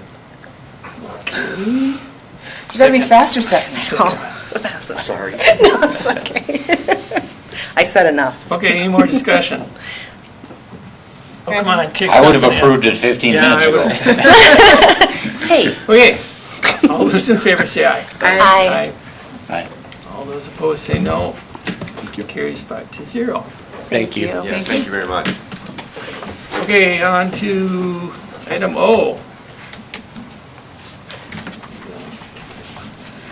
Evening, Mayor and Council. Oh, I gotta see what we're talking about here. Yeah, where are we? Oh, We're actually ahead of schedule. yeah, but I'm sorry, I didn't see it, I'm sorry. Oh, I was assuming we were way behind. Oh, I'll We're make a not- motion to approve. I have a question. Sure you would. I always have a question, Scott. Go ahead, Do you Jason. have a question before the presentation? I mean, you can do the presentation, but I do have a question. Okay. You can do a speed run through the So, presentation. so I'll try to move quickly, at least through the first part. I suspect I know where your question will come into play. You'll probably remember this project. It involved initially the two intersections near the interchange as shown, one between the new interchange and County Road 81, the other between the interchange and County Road 101. So shown graphically at the two locations shown, and then just highlighted on there is, I'll say, existing businesses, recent developments, along with currently proposed developments to the south and west. So just, I'll go through this quickly. The background of the project, this was initially discussed in summer of 2024. The direction was to utilize special assessments for funding, at least for the westerly intersection, and then the easterly would have been a combination of new businesses, potentially existing businesses, and city funds. The feasibility study for that effort was authorized in August of last year, and then it was paused for development coordination on the west side of the interstate, and to further determine the funding that would be utilized. At that time, it was decided to no longer utilize special assessments for the project, but instead use municipal state aid for the improvements. And therefore, the feasibility report was completed without an assessment role, so just as a technical document justifying the project, but not necessarily imposing special benefit assessments for the funding. So the findings, again, the project was justified using projected traffic for the analysis. The signal warrants were met using this projected traffic at both intersections, assuming the development would occur as at that time was expected. The project costs were estimated, or at least the budgetary estimates confirmed, and then the funding sources identified, primarily through developers' agreements with development on the east side together with the state aid dollars as mentioned. And then just to note, it is anticipated that the installation of the signals will have essentially, well, I'll say minimal to no impact to existing traffic. All of the work is done in the boulevards. So probably lane closures periodically for certain parts of the project, but otherwise the road will definitely remain open. So some updates since authorization for plans and specifications, which were authorized in May. Just to confirm, municipal state aid is available for the project, confirmed available through an advancement that the city applied for. So your current balance is actually in the red still from a previous, or actually no, there's a balance now. it was read until this year's allotment. However, that money will be used for South Diamond Lake Road together with some advancement there. And then this project would be funded using future allotments. In other words, you can spend the money now and then it just gets repaid with future allotments from the state in subsequent years until that balance reaches zero. The development on this is probably where your question will come in, the development on the west side of the property, timeline is a little bit more unknown, and there has been changes to the final plat that was submitted by the applicant that no longer provides the right-of-way necessary to utilize this roadway.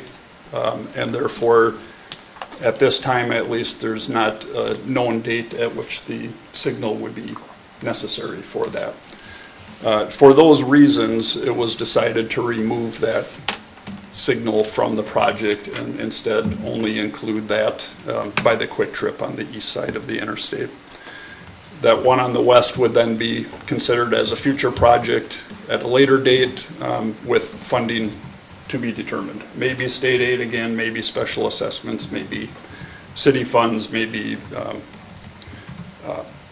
developer agreement, again, direct contribution, but again, to be developed or decided at a later date. So just graphically, the one to the west would be delayed, and then this project is limited to that, again, outside of the new quick trip that's going in the Opus building, which is occupied by the turbine company. So the anticipated costs, our budgetary numbers for this, we put $750,000 per intersection for the full project costs, originally at 1.5 for both, one being eliminated. Would have been at 750. Our revised cost estimates is actually quite a bit lower. They're about 556,000 for that. A lot of that is due that there is essentially no site improvements needed at this project, which is helpful. All the sidewalks, the ped ramps, everything is in place, and we shouldn't have to disturb any of it. I will note that the other intersection will actually be more expensive because there's some curbs that need to be modified and some other sidewalks and pedestrian facilities that would need to be constructed or improved. And then to note the anticipated funding, the Quick Trip Developers Agreement does obligate them to contribute $442,500 towards this project, leaving a balance of approximately $113,000 based on our estimates. And we expect that municipal state aid would be used to pay that balance. And then just to note, there was a $10,000 contribution made by Semstone for the benefit of this project or for this project intently. So moving on to the project schedule, if plans are approved and bids authorized today, the thought would be to open bids mid-September, award the contract late September, and then start construction in October. However, the construction would be limited to the bases, the subsurface work, but we are hearing that the procurement of the equipment, essentially the poles, the luminaires, the light fixtures, is about 4 months. So they would do everything they could prior to freeze up, get everything ready for it, but then the installation of that equipment would not be completed again until procured. We're estimating at this time that that might be in February. From that point, it would be 1 to 2 months of installation, and then they would be fully operational. With the estimated schedule, that would put it in March of next year, and then the final completion would be some short time after that. So the recommendations would be to approve plans and authorize bidding. These services are included in the previously approved engineering proposal. We're estimating the bidding process to cost about $3,500 just for the coordination of that. So that's all. Yeah, that's all I had. If there is. So the question that someone brought up to me was, if we've got semis at the cubes trying to get to the highway, and now they got 1, 2, 3 lights to get through. First off, is there enough space in between the lights that the semi, are we going to be causing issues where they're backing up into other intersections? And how do we make sure that timing is such that traffic is flowing smoothly? The signals are coordinated together, Okay. so they're intended and they are modified from time to time. In fact, we've had Hennepin County looking at the Dayton Parkway and 81 Okay.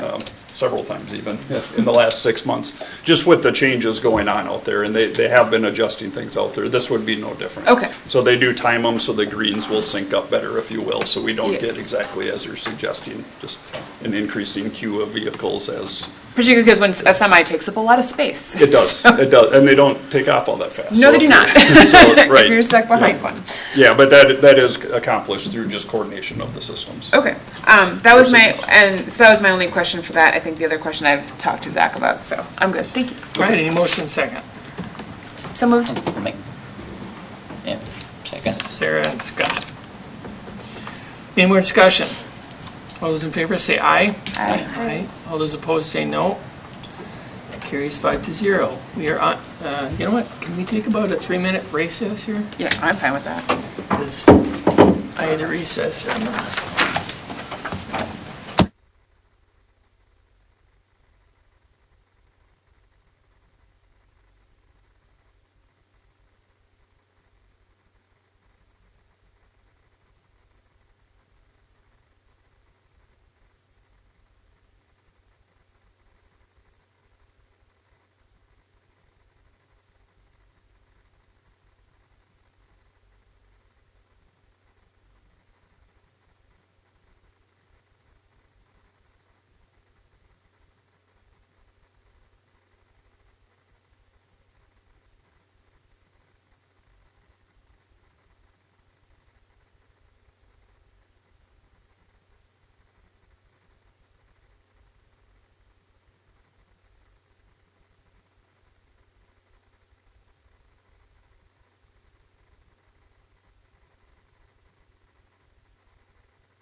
I'm paving Oh, again. you unmuted. Sorry. This thing. Okay, Go ahead and click on the. I did. Okay. Yep. Go back up. You got questions on this too? Like, can you go? I mean, Grab it and move it for a second? we have to make, Nope. Yep, you can. my There you go. understanding is we have to make a few adjustments You did it. Good job. if we want it to go through. Ready? Okay. Yep, go ahead. Thank you, Mayor and Council. This is item P, consideration resolution to amend the comprehensive plan as well as the A3 district. And if you don't mind, I'm going to probably breeze through this and then stop me if I'm going too fast. So again, just to summarize this, there's three parts to this. The first is the amendment to the 2040 comprehensive plan. The second part is to amend the A3 zoning district to comply with Met Council requirements. And the third is, this is really a cleanup, as in reviewing of the ordinance, we found that there was some missing text related to the GMU 3 and 5 district, which has nothing to do with A3.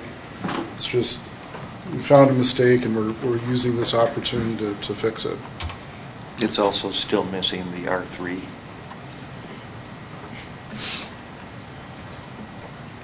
Oh, okay, I'll be back again. Okay. The whole point of the A3 district, just to go back, and the council has had numerous discussions, beginning with a couple of years ago, we had a workshop of what does rural feel like? And the answer that I got out of it was less like the top picture, more like the bottom picture. So the top picture is Cypress Cove, which is a R3 district where much denser housing, and the bottom is Thicket Hills, which is 10-acre lots. So the question is, how do we get more of the example on the bottom? This led to a number of discussions with the Met Council, and then which led to adopting the A3 district in March. At that time, the council did not adopt an amendment to the comprehensive plan and had the opinion, or majority opinion, that the comprehensive plan amendment was not necessary. The Met Council disagreed with that and said that an amendment is required. So here's the amendment to the comp plan. What it is showing is the image on the left is the future land use plan, and we're identifying an area that would qualify to be rezoned as A3. And just for clarity of anyone that's watching, property owners will apply to rezone the land. It's not the city that's doing it. And the city does have the ability, but generally that's not something that we do. Again, this is the future land use plan. Areas that would qualify for A3 zoning is in northwest Dayton. The second image is just a chart of, and I know this is impossible to read, of the acreage and the unit count that is existing within this area. This is about 2,800 acres, although within the A3 district, the way it's written is that you have to have 20 acres in order to subdivide. The intent is that it's 2 homes per 20 acres, so you've got to start out with 20 acres. Although it's 2,800 acres that are within the A3 designated area, there's only, I believe, 29 parcels that would qualify for A3 zoning. So it's not a huge change to what we have. So if two landowners, if properties are combined, this doesn't preclude that, right? No, correct. So it could be a bigger, so like say, for example, if you have 29 acres, you can only have 2 houses. But if your neighbor also has 29 acres, you can combine that and get that extra house. Yeah. The third image is a description of the land use categories, and so with the amended comp plan, we're adding a category called unsewered rural residential interim. So just to summarize again, is the idea is that within this area, it would allow unsewered residential development at 2 units per 20 acres, as long as it doesn't preclude the eventual re-subdivision once sewer and water is available. That's a quick summary. The map at the left is those properties that we believe would qualify for A3 zoning. So once again, although this area is 2,800 acres, not every parcel qualifies to rezone to A3. When this was reviewed by the Planning Commission in August, the commission did recommend to change the minimum lot width from 140 feet to 160 feet. The intention there is at 160, it's easier to get multiple lots out of there. So instead of 140 getting 270s, at 160 you're getting 280 foot wide lots.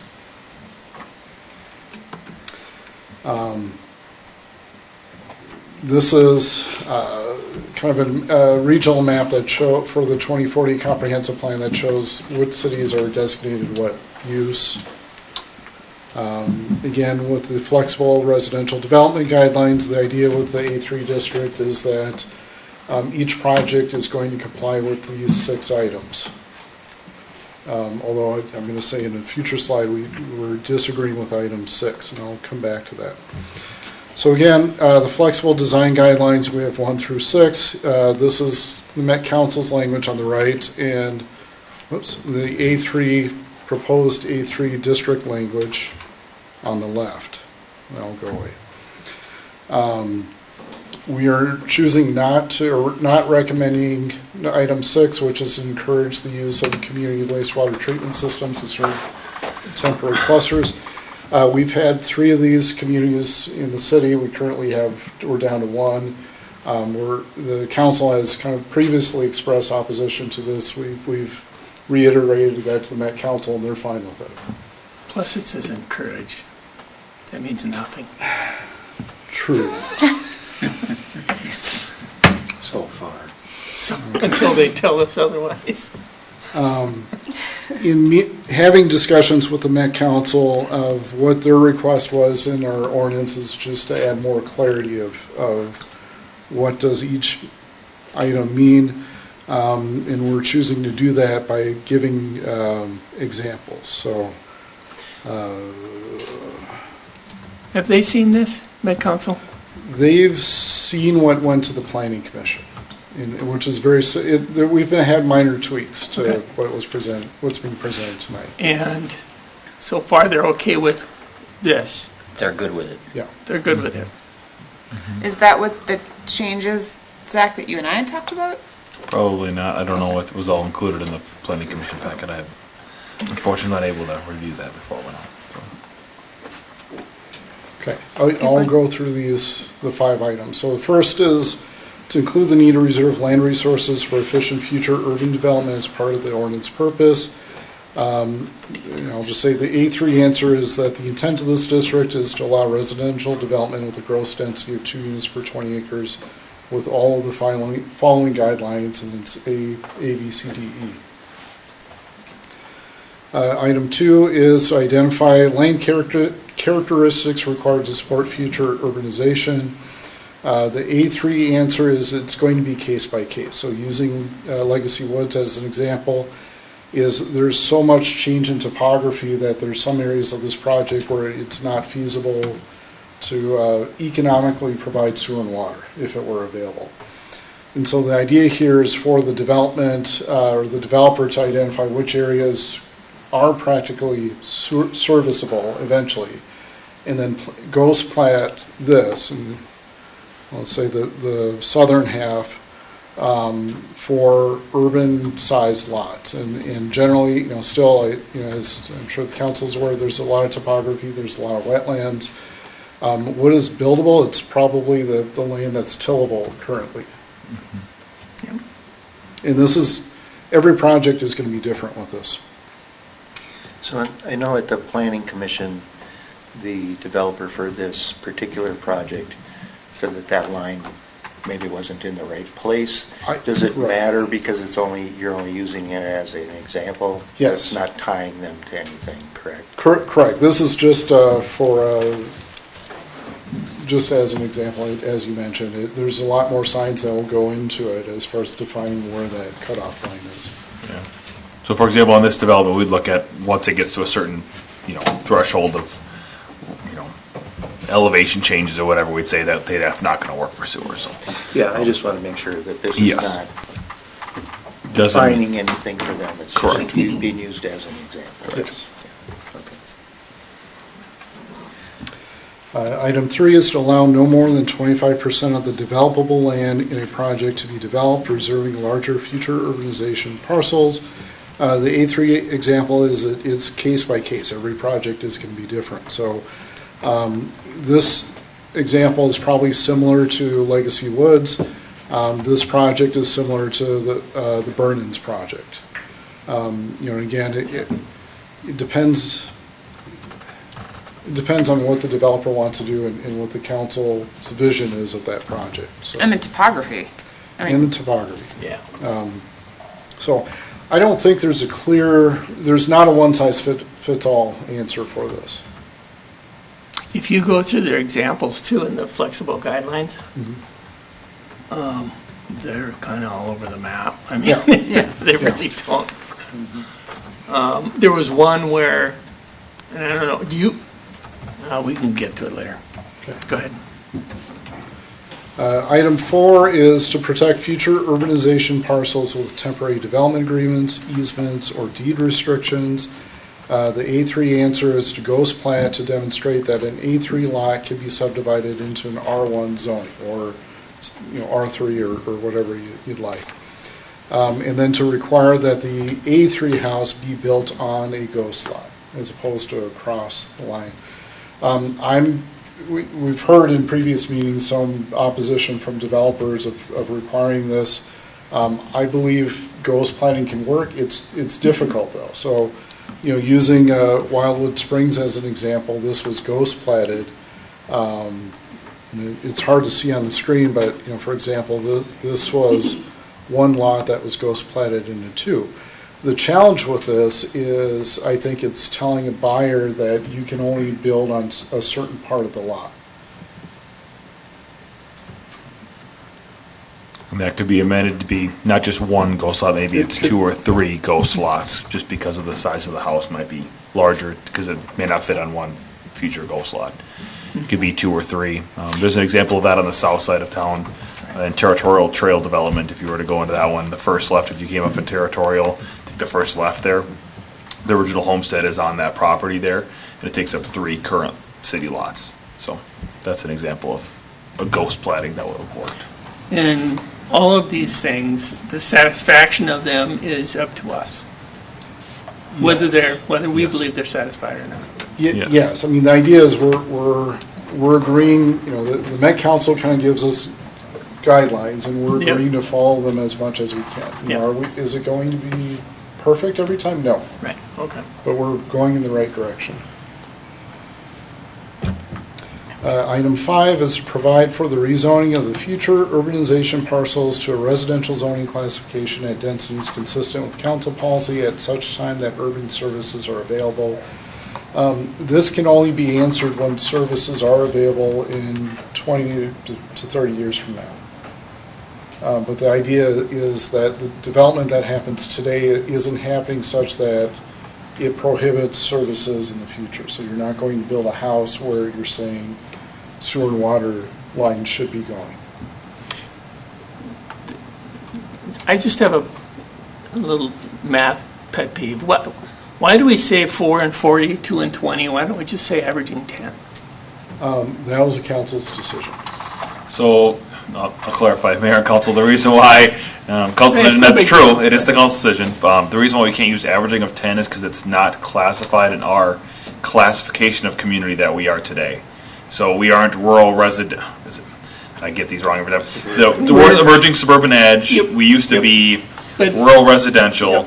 Rural residential is able to use the word averaging of 10 acres. But it's still averaging.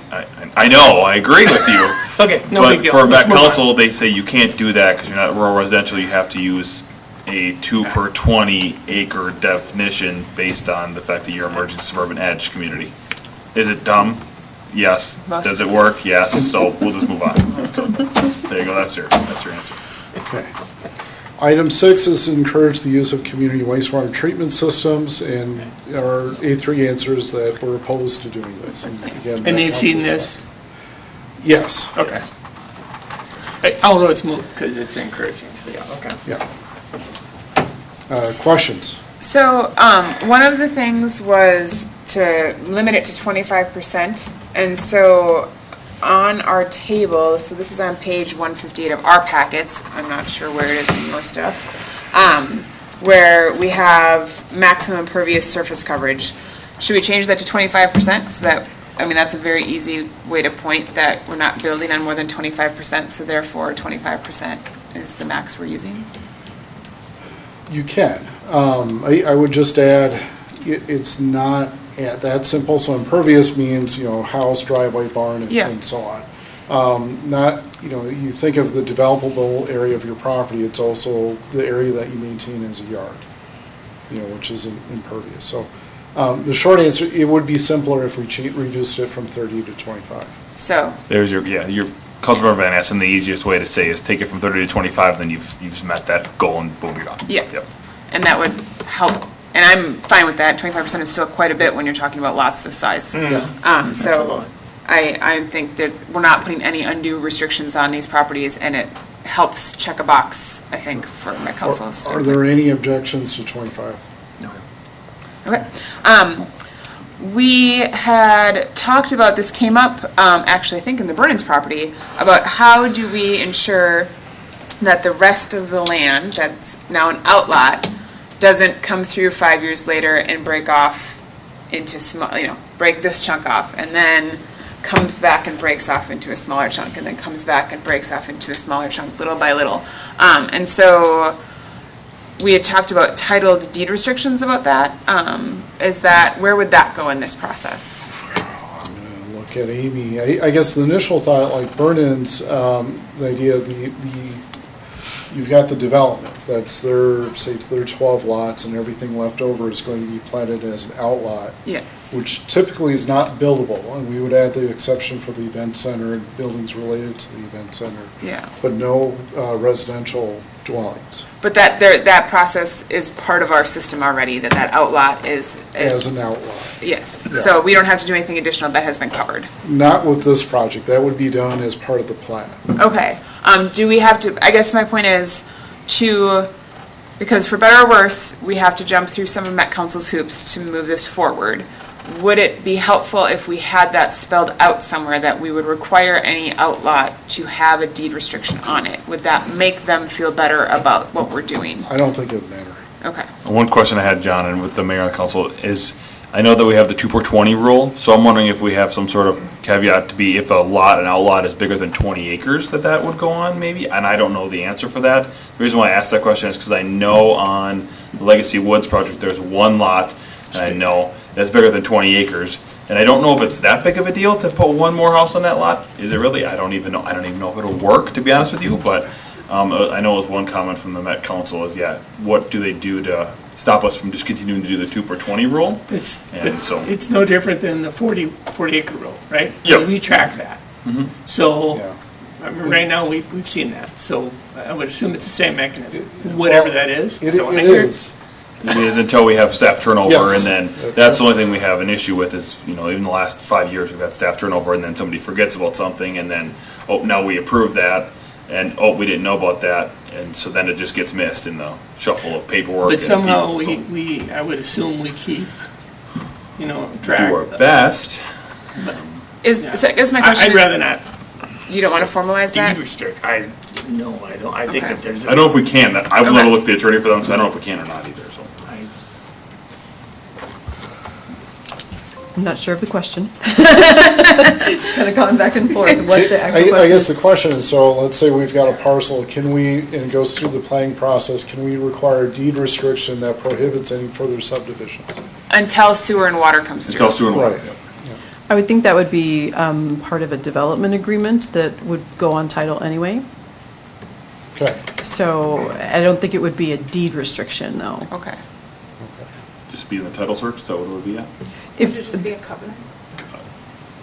well, a deed restriction is, and a covenant function essentially the same way. With the development agreement on title, with that as a condition of approval of the subdivision and the development, then it's covered. It's on title, just like any other. Sure, I'm just thinking, 20, 30 years from now, when sewer's available, none of us are going to be here. Yeah. Well, some of us might. 4 years from now, when sewer's available. Maybe not 30, but 20 maybe. But if sewer's available, they're gonna wanna, And then, Well, but they're then they can.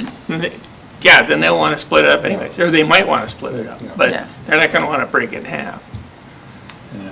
Maybe it's a moot point. Okay. Yeah, I don't, I want to make sure this goes through and that we don't well, do that's this why again. I'm wanting to make sure that we talk to them. I did talk to Judy, our rep, and had a long conversation with her about this, and she is gonna try to bird dog this thing as quick as possible. Okay. But it's also assumed that they've already seen it, and they're okay with it. My concern is they come back, we do this, they come back and say, well, you gotta do this, and it just kills everything. Well, Well, my thought is John's talked to him 20, 30 times already, and he already said it was good on their side. 3 or 4. John and I and Amy had a nice conversation with the Met Council, kind of got some information, and it sounds like we have a path forward, which is what we're glad to. Yeah. Okay. Trying to get the general concept of what council wants out of it. Can we revisit the minimum lot size? I was not happy with the 1.5 net. Can we up that to 3? It's up to the council. The 3 was when we didn't have an average. Yeah. So I will give the mayor and council, I want to give what Met Council told us, which I've never heard Met Council say in my entire career. They said that they liked larger lots. Well, Mark that one down, and I have preference. I can tell you why too, because they're. So they suggested that they would like to see 3 to 5 acre. Now, again, we can say no and don't have to, but they said they'd like to see 3 to 5 acres as their. If we can remove the averaging, I'd do that in a heartbeat. And that would still be compliant with their guidelines. I don't know that answer. I can just say that they suggested to have 3 to 5 acres as the minimum lot. The intention, it's easier, the bigger the lot, the easier it is to subdivide. Yep. So it's easier, for example, this lot has, I don't know, if it's 7 or 8 ghost lots, and this one has 2. I have no appetite to change it at this point. You're okay with Again, the me neither. 1.5 net? If we can get rid of the averaging, I'd do that in a heartbeat, but. I mean, if I'm the only one, I'm the only one. But I thought, since we're revisiting it and it's already open, I wanted to put it out there. Do you think Met Council will say no if we leave it at 1.5 net? No. Okay. Anyone else interested in 3? Am I the only one? Okay, fine. I'll let it go. I'll take my 25% and count that as a win. When is the win? Those are the only 3 things we had, right, John? Counted 1.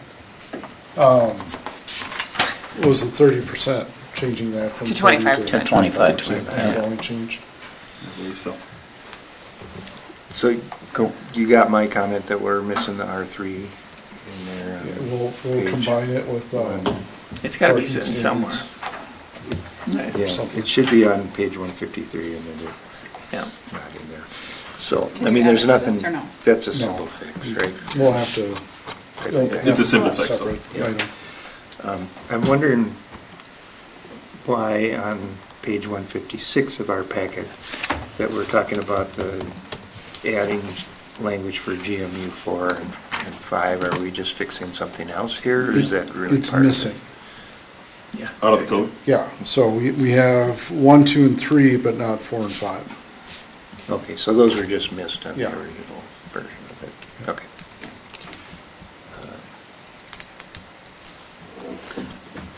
Are we okay with the 160 feet change that Planning Commission came through with? I am. Okay, I am too. Yeah. Yeah, so mayor and council, this essentially gets what council's looking for in a comp plan. Hopefully, again, we've had conversations with the Met Council, they've given us kind of the Green light. handshake agreement as, yep, that looks good, so. And we've gone through at least the 2 pending developments, and they should be able to come through. Legacy Woods will need to resubmit a ghost plat. Yeah. Yeah, one thing is, yeah. But they were short on that anyways, right? Or what was Well, the deal with they it? had one, They but had it it. wasn't very advanced, so the problem is that if they put the houses, they have all the houses lined up on the roadway. I'm going to presume that whoever buys those lots is gonna want their house off the road. So we just asked the developer to put together a more advanced ghost platting for that south side, so that they can give their the homeowners that wanna buy those lots, more abilities to put their houses on. So we also, I believe, have a limitation of 200 feet setback. Oh, maybe not an ag. I don't think it's an ag 3, It's R2. probably in our district, yeah. Okay. So that was one thing we asked the developer to do, and then the other part we learned is that the north half, they essentially sold us to the state, it's never gonna be sewered. Yeah. Which I have, again, never heard that designation before from my council, so it was something new. we We'll learned. take it. They And were we took fine with it. Yeah, took it and said, Well, have a they good used day. to call it, that was the RE that we created, but why? Yeah, said that? they basically just said, don't call it sewage. Yeah, they, I was surprised. I took it and said, okay, sounds good. okay. The only, I'll leave it alone. Okay, so All the right, only anybody change else? that I'm hearing is to reduce the 30% impervious to 25%. And the change that the planning commission had. In the- Yes, 160. but it is presented to the Okay, council. yes, okay. This is just the one change. Then yes. I make a motion. I'll second. I won't throw up in my mouth, but I will vote for this. Spend 25, 30 minutes on 25%. All right, I tried to get 3 acres. any more discussion? Okay, all those in favor say aye. Aye. All those opposed say no. Carries by 2-0. Just an FYI for the council, just so you know what's gonna happen next, we'll submit it, we have to submit it to all the neighboring jurisdictions, then go to Met Council, this is probably a 120-day process or more. We'll let the developer know that this is the delay, he's aware of it, he's still on board, so just so that you know that we're still communicating with everybody and following through the process, but just wanna give an update, so it's about a 4-month process, just to Should do this. Hopefully it's less, but 2 to 6 months, but yeah. it'll. Judy thought, I think it really depends on how quickly the neighboring communities respond, because We'll she push on thought them. she could get it. We'll in push on under him to 2 figure out months. we can get it done sooner, but again, the developer won't be able to do anything this year, and he's aware of that, so. Okay. We'll let him know, so he's still on board for doing the project. All right, we're on to item Q, moratorium. Thank you, Mr. Mayor. This is the moratorium of the French Lake Road, East French Lake Road, 113th area. Let's see, so in March, we had a developer that proposed an industrial project. It went through Planning Commission and Council with support. But the Planning Commission had asked, well, what happens next to this project, or how does this affect what happens next? That led to the council approving a 6-month moratorium on prohibiting subdivisions within this area with the intent of doing a land use and a road corridor study. Stantec conducted the study. There was a draft review that was, or he drafted the plan that was reviewed by the Planning Commission in July and August. The commission has made a recommendation, and now we're here to the council with that recommendation in an ordinance which would expire the moratorium. This is assuming that the council chooses one of the options here. What was presented, how do I get rid of this? That goes Cover over, away. there you go. That's it, cover over. These are the 3 items that were presented to the Planning Commission. So we have, we're titling this as residential heavy figure on the left, industrial heavy in the middle, and then 113th extension. And so the 113th extension is really, if you look at these east-west routes, those are kind of the main point that changed, or locations that changed. The Planning Commission's recommendation was to combine a couple of these, and I apologize that these are a little hard to see, but essentially it was to have more industrial and to separate the residential from the non-residential traffic.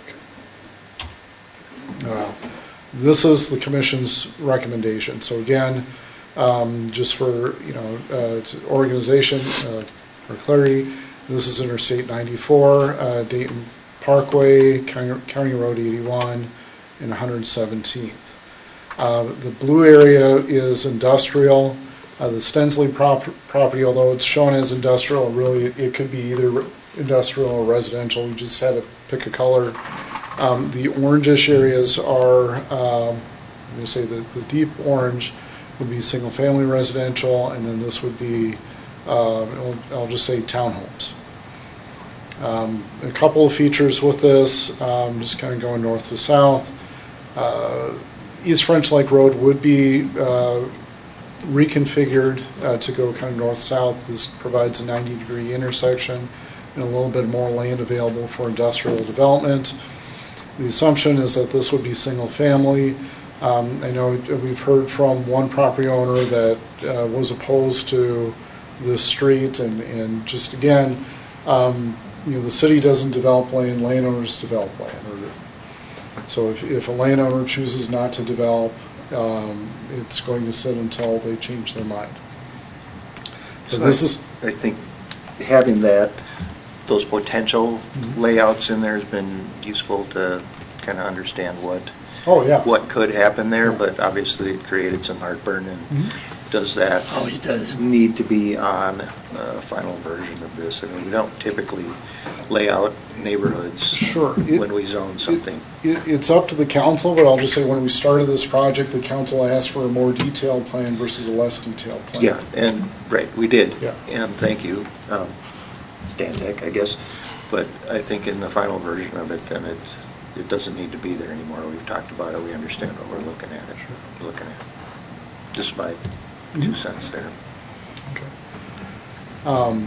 So going back to the commission's recommendation of separating residential traffic from non-residential traffic, the residential traffic corridors are East French Lake Road, kind of the interior streets of the neighborhood through here, and the industrial traffic would be on this north-south corridor, and then 113th, which dead ends at the industrial project. The assumption is that there would be a private easement or roadway, however it's called, that would connect 117th to this cul-de-sac, but it would not be a public road. So it would, where your cursor's at, just right a little bit down, right there, that's going to be a cul-de-sac? It is a cul-de-sac now. Okay. Well, No, 113th doesn't is a exist right cul-de-sac. that doesn't exist right now, all right. You said 113th, but that's not 113th. That's technically like 1/14th, Yeah. Something. something 1/16th, or 16th. 1/15th, I don't know. something like 15th. that. Pick a number. Somewhere between 13 and 17. Pick a number. So that's going to be a cul-de-sac, and are we able to service that area, at least snow removal? Do you see a problem here? Second, sorry? Do you see a problem with that cul-de-sac? I'm assuming that's going to be a public road, right? So, I don't see a problem with that. and there's no access other than that stub on the north side to 117. Correct. Okay. And again, I want to emphasize, so we're putting a lot of boxes together, and these are just assumptions, and they're meant as a display. So we have no idea what landowners and developers are going to build, but these size of buildings are practical. Okay. But the ultimate idea here was to really keep a separation between our industrial traffic and our residential traffic. The commission made a big point of that. Okay. Yeah. And then I'll add, the image on the right is what was provided by Oppidan as kind of an example of how this property, or the DDL property, could develop with two buildings. Although it does have a different road configuration compared to what the Plan Commission recommended. So there's no east-west road corridor through here. Well, effectively landlocks the east side, doesn't it? Exactly. I mean, that's why this whole thing came up, Right. was that if we want that east side to be industrial, they need to be able to come to it from the industrial side. Yeah. And therefore, we need a road there. And when I looked back at our, which we'll get to in our road transportation, that road is there. So that was always planned for. So it's not like they can come and be like, oh, you didn't tell us there would be a road at the south side of our property. It's always been on the plan to have a road there, so.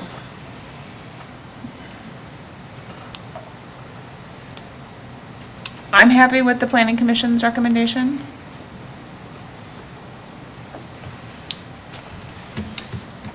I am also with my comment from earlier that we remove some of the, what appears to be city planning for a development. I guess if the council wants to go that direction, this is both a land use and a road plan, so you'll have to clarify what roads would you like to. Well, the land use, we're really just talking about really that chunk of property, right? I mean, we're not deciding, for example, the stuff on the east side of French Lake Road. Sure. For land use or roads, or both? Both. And my understanding was this is really to focus on making sure that this piece is accessible.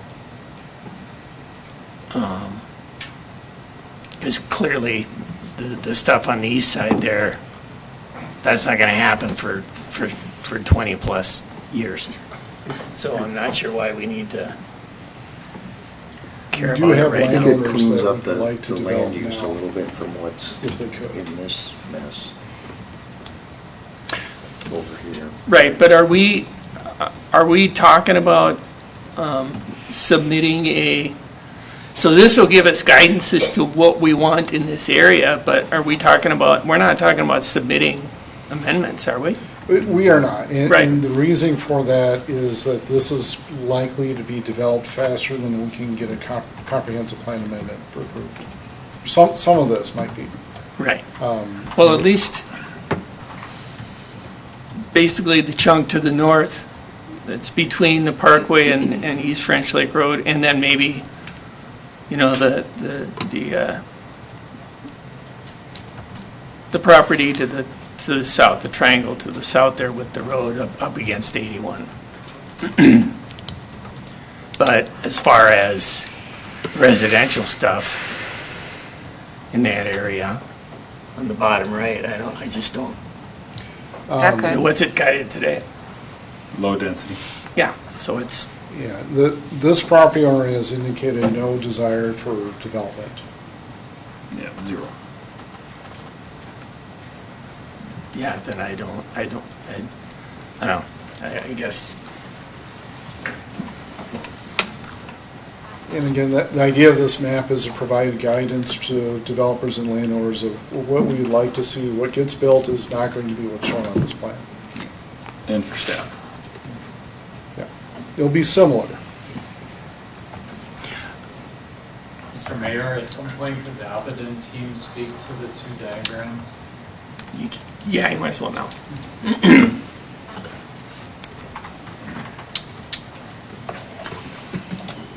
Thank you. We'll be brief. I'm Mark Anderson, civil engineer with Sambatech, working with the Abaddon development team here, along with Jay Moore. I'd just like to offer a few comments to each of the exhibits. Jay and I were here at the Planning Commission meeting, and what we heard as a takeaway for their recommendation was, yes, the industrial in the blue area, but also that they were going to leave it to private development to determine the internal connections to service that industrial park. So a little bit different than what's shown here. But a little bit more background on what has transpired over a few years here. So we actually designed the Cube site, and we worked with DDL on the EAW. And along with that, the Dayton Parkway alignment and the roundabout. And the roundabout was really to service the Cubes project and as well create an alternate connection to 113th, since that was going to be discontinued due to the close proximity to 81 of the current 113th intersection. So there was never a road planned east across DDL. They donated the right-of-way with the understanding that Dayton Parkway would give them access. The EAW didn't have any road to the east. It was not part of the site plan for the EAW that was approved by council, and it was never part of the road plan at the time Dayton Parkway was proposed. And so they went ahead and donated the right-of-way with the expectation they've got access to 117th, they've got access to the roundabout, and they can service their property. So now to have this road to the east, it reduces the development footprint on the DDL property, and as well, it increases the cost for a public road that the project can't support It's just not going to be financially viable for that industrial project. And the industrial building on the north is also a little bit challenging. The only way we can get an industrial building on the north side of DDL property is to reshape the existing wetland area with wetland mitigation. So what we drew up on the right is just that. The 200,000 square foot building that Apadan wants to build, it's a project that, you know, they're ready to go with it. And it would have access off of the roundabout as well as a right into the truck court so that there's not a queue coming off the roundabout into their site. So very viable, good access. As well, the building on the north, if DDL decides to develop that, either with Apadan or somebody else, right now Apadan's just looking at the south building, they could have a right-in access off of Dayton Parkway into their truck court, and they could have access to 117th. So that in itself is very viable. When we look to the east, if it goes industrial, great, or if it even was residential, either one could work. So the points of access are 117th. We could pull a public cul-de-sac in from the north. We know that 117th is going to be a busy road. It comes all the way from the Graco development. As well, it goes all the way to east to Fernbrook. So it's going to have to be widened to handle that traffic. And so a point of access should work just fine there. With respect to East French Lake Road, I understand the comments from the public and from the Planning Commission. They don't want trucks going through their residential development. So I think that's part of the future planning process to make sure that doesn't happen. But roads on 117th, East French Lake Road, all of these need to be rebuilt by development. I don't think the city's going to pay for them. So there's just not enough funding to have another road cutting across the DDL property. So those are our thoughts on the two layouts. You know, that whole quote-unquote industrial area in blue is really only going to have 4, maybe 5 buildings at the most. 2 of them will have direct access from Dayton Parkway. They can have access from 117th. This is very reasonable. When you look at Maple Grove's industrial development east of Arbor Lakes, or you go to 169 in Brooklyn Park, they'll have 6, 8, 10 buildings with 1 point of access. So this does not need an additional point of access. What we've shown will work. Hello, my name is Jay Moore with Apadan Investment Company, 400 Water Street, Excelsior, Minnesota. You know, as you may recall, we were up here on a concept plan basis in March, and we had a lot of discussion about the building and the orientation and so on. And I think that this body was close to adopting us or to move this project forward so we could submit our plan. And I think the following Planning Commission meeting, Commissioner Browen, raised his hand and said, I think we should do a moratorium because we want an east-west connection between Dayton Parkway and French Lake Road. And I think over the past few months, we've heard loud and clear from residents that they do not want that east-west connection. So the plan that's presented in front of you today is a public street with a dead end that only goes halfway. That street's very expensive. However, it cuts the industrial building that we were planning on in half, which means the landowner, if this goes through, is going to have to forfeit right away again for the second time and lose half of the value of his land. You know, I'm under contract at a very nice number for that person that invested in land in the city of Dayton. And if that right away gets taken, the project gets diminished and we can't pay him for that land. So that's a second time that he's going to have to dedicate land at no compensation.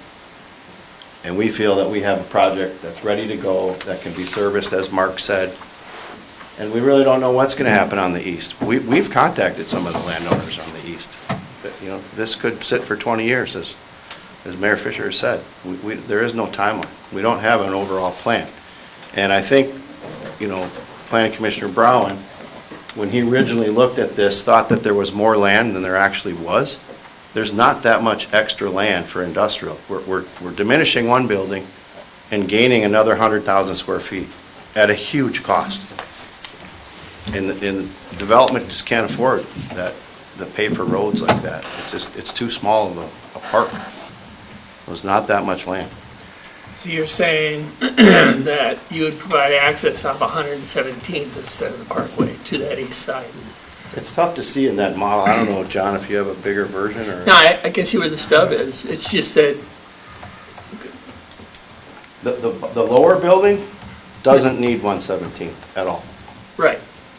But the If east, everything gets developed to the north, then you could come down 117th. I mean, the east side of that. Yeah, the If idea. if the east side becomes residential, most likely it comes off of French Lake Road. It keeps separation. Yeah. If it turns into industrial, we're providing an alternative with a street that comes down 117th with a dead end, just similar to the one on the left here, but the dead end now comes down from the north. Right. And you can access anything on the east. Right, but they have to come at it.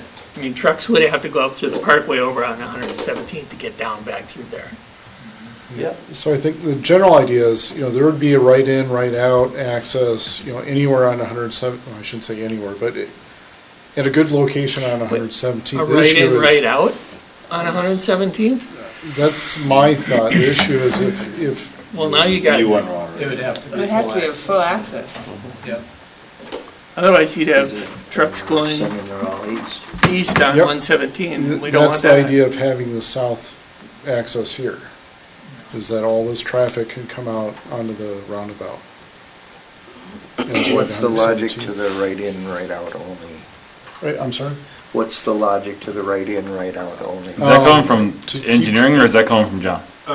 Both, I mean, recommended spacing, Okay. the recommended spacing is not great for a full access there. it looked like- Long-term, as mentioned, the 117th will get busier and busier. Dayton Parkway will get busy and busier. East French Lake, to some extent, will get busier. There's So only that's- about 1,800 feet between Dayton Parkway and I was gonna say it's East French 1,800 Lake. feet, so that's to at have 900 something at feet. 900 feet, a full access could be tricky in the future. It'll operate, but it'll get worse and worse over time and potentially have to be restricted in the future. Plus, which I'm assuming at usually some doesn't point go that's over gonna well. have to be a three-way stop or something.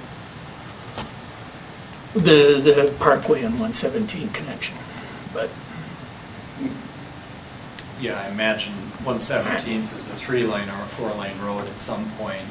And because we're not going to have full access for the north side of DDL to Dayton Parkway, they have to have access on 117th, otherwise they have no way out.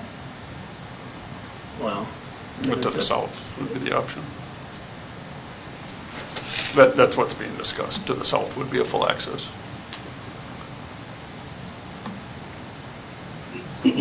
Okay. And that road has been on it's in our 2040 comprehensive plan and the transportation plan. It's also listed again in the 2023 update to the transportation plan. It's right there. It's always been there. It shouldn't have been a surprise. I'm sorry if it was a surprise, but It wasn't there, and I believe it was 2017 when Dayton Parkway was aligned. DDL dedicated that right-of-way to the project, and they had no idea there would be another right-of-way taken on their That was in property. 2023. So that's 6 years after DDL dedicated right-of-way. And it was in the 2040 plan. Yeah, so if it was on the 2040 plan, it would have been known in 2017, 2018 by I mean, DDL. I'm looking right at it. The 2040 plan was established in 2020. No, so it would have been established, well, started working on it probably at about 2017, 2018 timeframe, and it would have been adopted technically in 2022 after 4 revisions to Met Council back and forth. Right. I don't know if it was on the 2030 comp plan, that's one thing I don't know. It wasn't, yeah, it was adopted about 5 years after DDL dedicated that right-of-way. Okay. Anybody else have questions for the applicants? So if the east side turns to residential, what are you getting out of this public street? If the wetland cannot be altered, you get about a 60,000 foot building on the north and 113,000 square feet. You got 180,000. That's it. Yeah. So I guess, a big question from the council is, do you want industrial or residential here? I personally would rather see residential over there myself, but, And I don't see there's 180,000 square foot industrial there, which butts up against residential on the east side of East French Lake Road. I just think we're running out of industrial space, so, I mean. My preference would be that that becomes industrial, but then to that end, keeping the traffic off of East French Lake Road is a priority.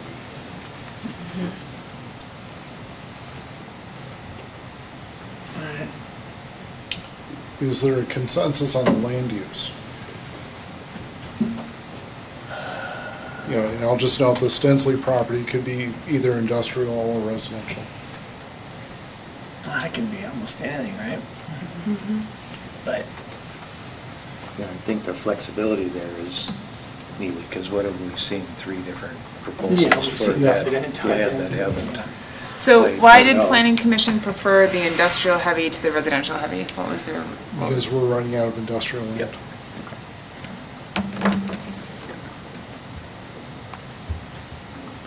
It was all over the board. I think it was 2-3 or 3-2 at 11:30 at night. It was, no one knew what to vote on.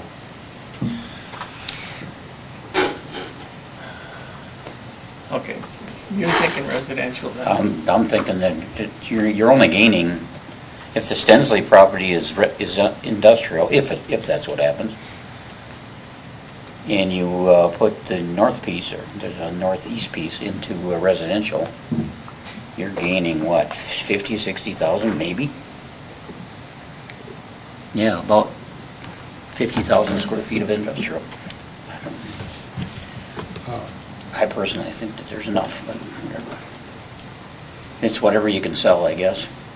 Yeah, so just for clarification, and I can't read this, is this a 200,000 square foot building? 193. 193. And then there's There's a little piece. There's 60 on the other piece. Oh, I Just see short the- of, just short of down 60. here. 60,000, yeah.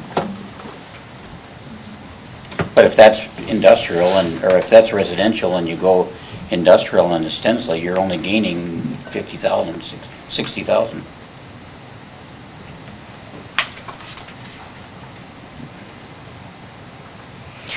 Scott, just for clarification, I'm sorry, it might just be getting tired, but can you say more about what your position is?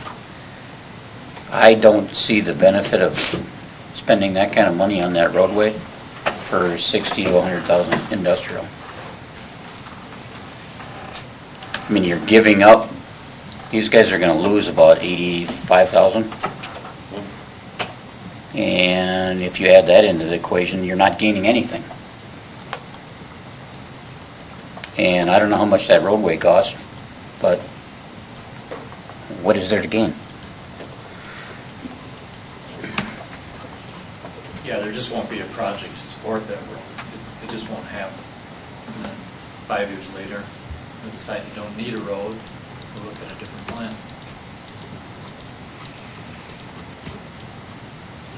East French Lake Road, we understand you don't want the truck traffic there, so why not put East French Lake Road in a cul-de-sac, separate the industrial from the residential, and then line up East French Lake Road at the intersection station that you want, and make that access to the industrial development. Then you disconnect it entirely from East French Lake Road, because the industrial development is not going to contribute toward East French Lake Road for an assessment when they can't use it. Right. So who's going to build that piece of East French Lake Road that they can't use? Mark, you're saying cul-de-sac, East French Lake Road, south of 117th, Yeah, somewhere? yeah. The issue I would think with Get that is, disconnected.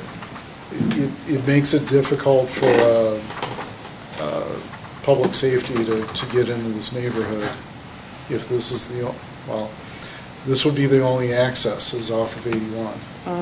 Other than you extend 113th, there's already a street headed that way. There's a logical connection there, right there. That would connect the industrial and residential though. Yep. So Which is what we don't want.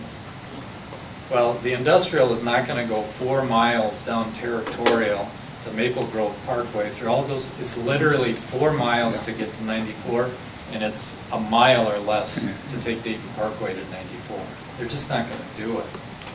So if you need a connection for public safety, you can make it. The trucks are not going to roll 4 miles to get to 94. And you can make a sign that there is no truck traffic too. We're posted at 5 ton. You won't see a single truck on the 5 ton road. It's not true by my house. Well, if they are, they should be ticketed. Yeah. South Island is major, east-west. Zanzibar. They're constantly trying to Zanzibar from my neighborhood. Every day. There's a sign there. Yeah, every day. Other opinions on lane use? Oh, yeah, you guys can return to your seats. Thank you. Thank you for your consideration. Okay, so Scott, you're, I'm 100% against, to me, there's no benefit there, the road at all? the road at all. And Scott, you're talking about this road here.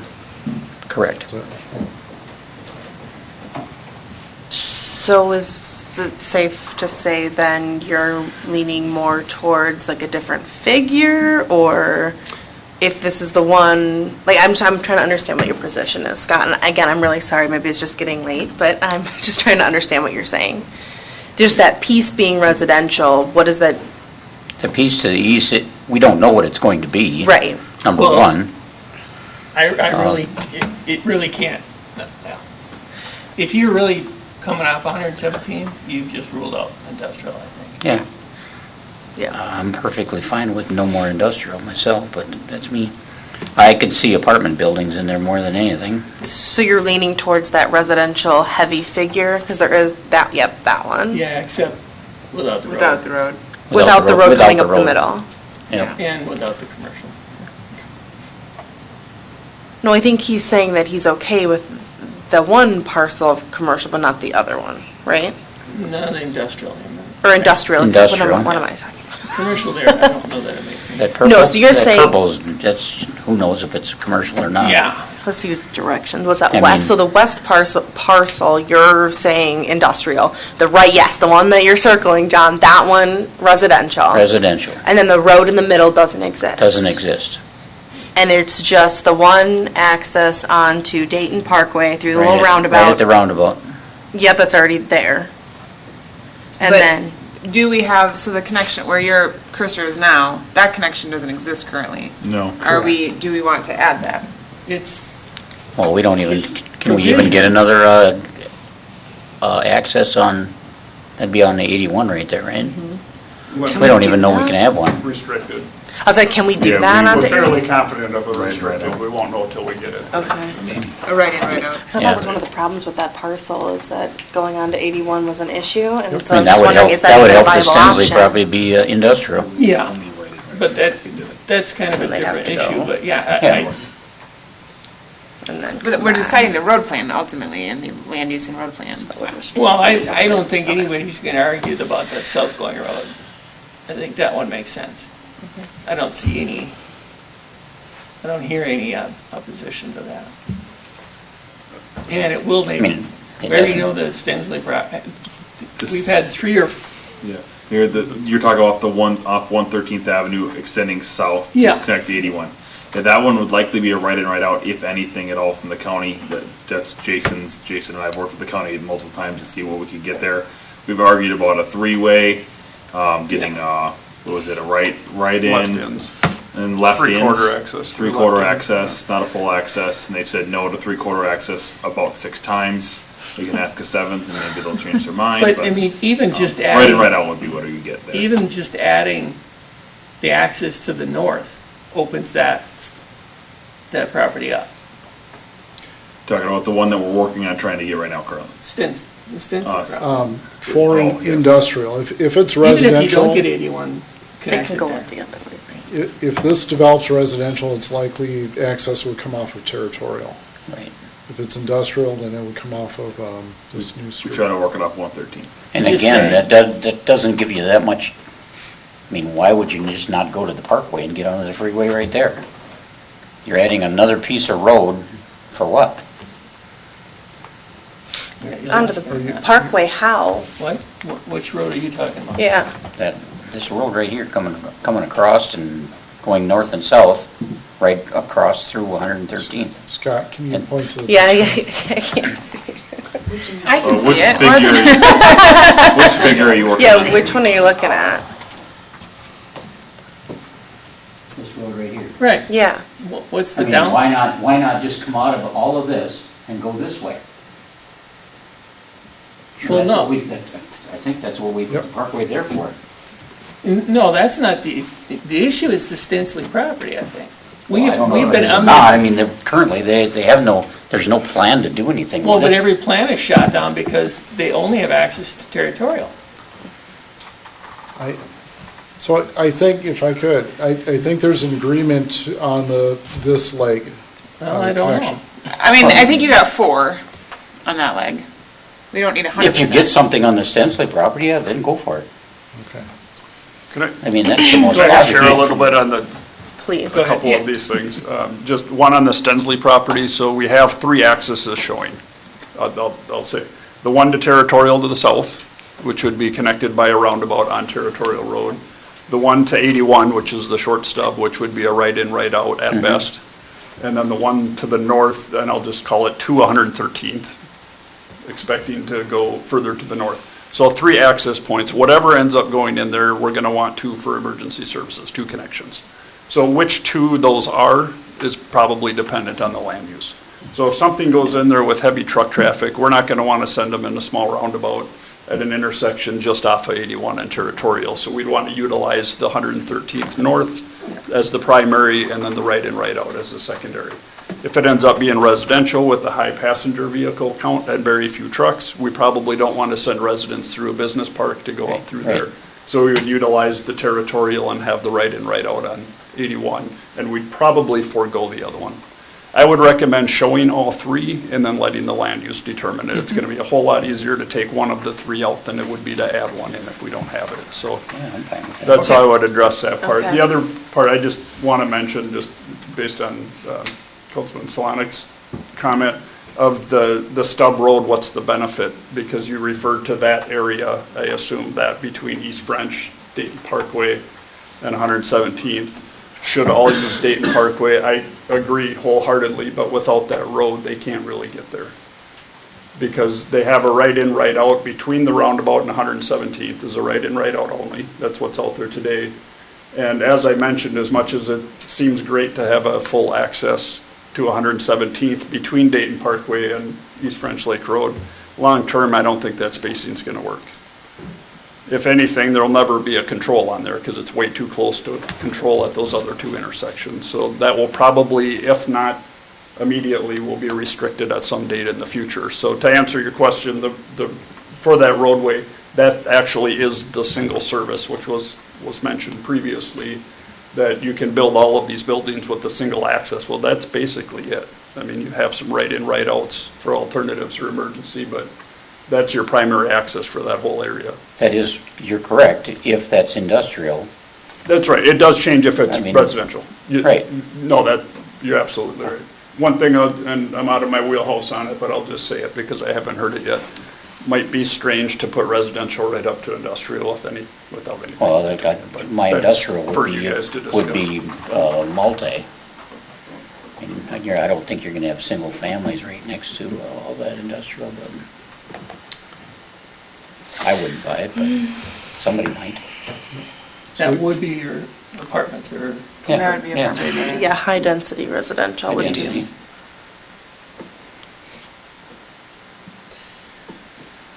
All right. That's where I am. So it's not clear, to me, other than Scott's opinion, it's not clear to me. I think it's 4-1, but whatever. I've lost before, so. Sure, so the council's opinion of should this be industrial versus residential?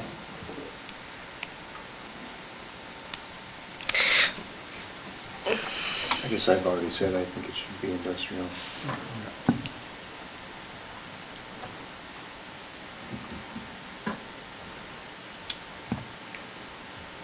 You guys gotta pick.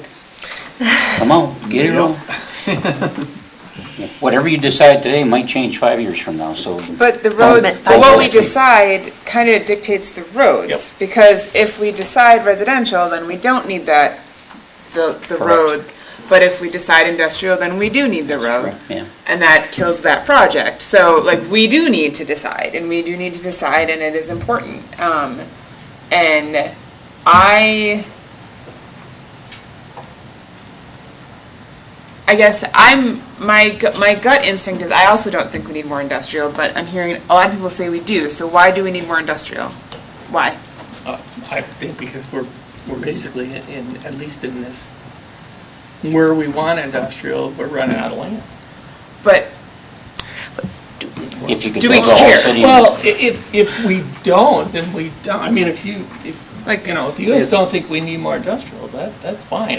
I'm not stuck on this. I could be swayed to put, residential there. I just think, So for me, generally,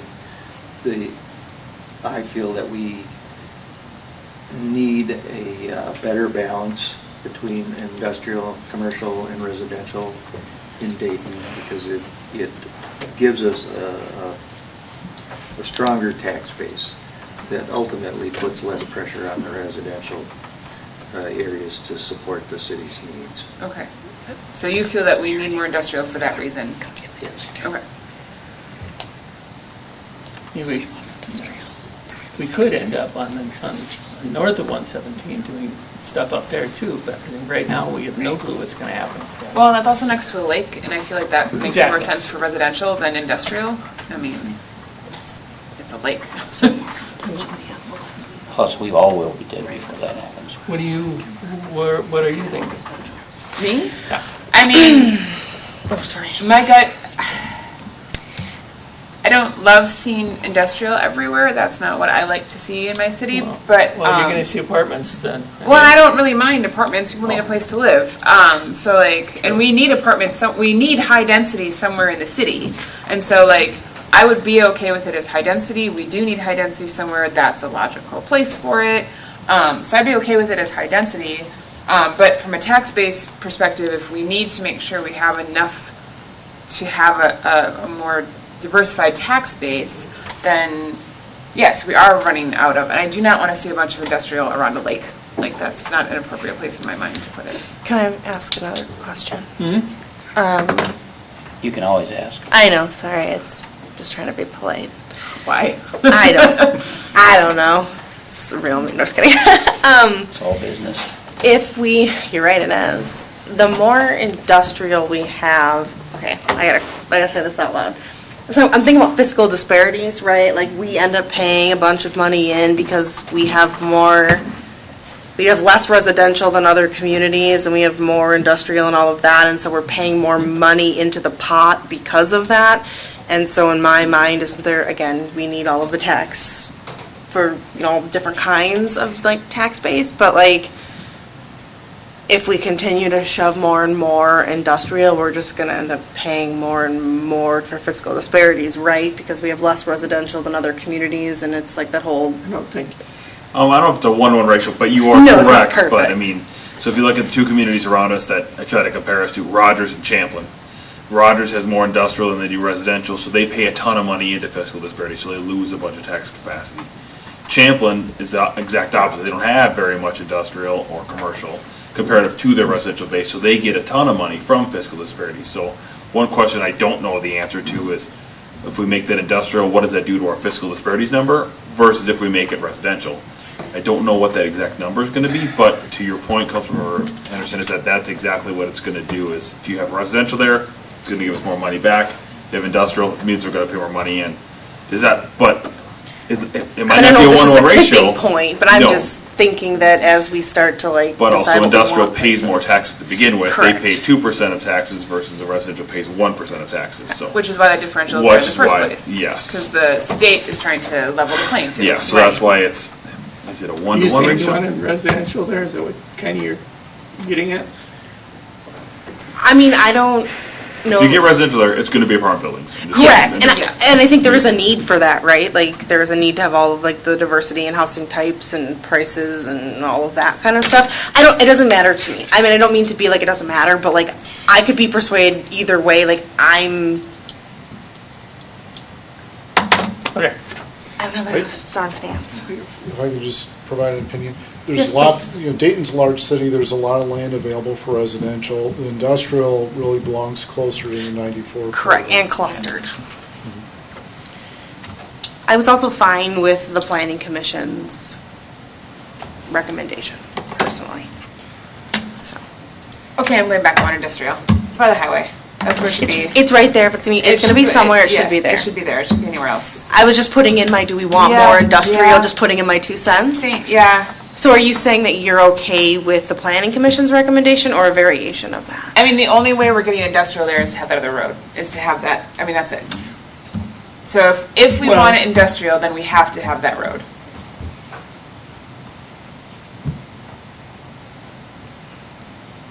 I mean, you could pick either one of the two middle figures, whether that road goes all the way through and kind of revamps East Brunswick Road, or if it just stops. I mean, either one of them is. I think I'd like to keep them as separate as possible. Yeah. Nope, say what you're thinking. I don't think trucks are gonna take that route. I really don't. So I wouldn't necessarily have a problem connecting it. The problem is, I don't know that that extra road gets you anywhere. Yeah. Unless you're gonna break it and make that Y up East French. And you're talking between figure, let's say 2 and 3, the middle two? Yeah, that one, right there, right in there. I don't think trucks would take that, because it's a long way around. However, I don't necessarily at that point see a use for that road either. Altogether? No, at least the east part of it. Which is why the planning commission started it at that roundabout. Yeah. I do see a problem running that stub on the north side. I don't think that's a very good long-term Solution. answer. So, Again, this is a document used for staff and for developers and such, so we can give them and say, this is what we'd like to see. Is it gonna follow perfectly? Not necessarily. No. So this is just a general guidance document for us, so that we have something to give to somebody who's asking us a question. Are we encouraging? Yes, we're encouraging this. it's okay. So what does it mean? Also, if there's, if you want to see a different map or more information, let us know. This can be brought back. This doesn't have to be decided tonight.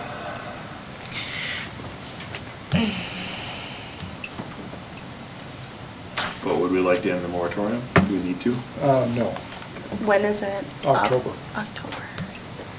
Okay. So we're getting close.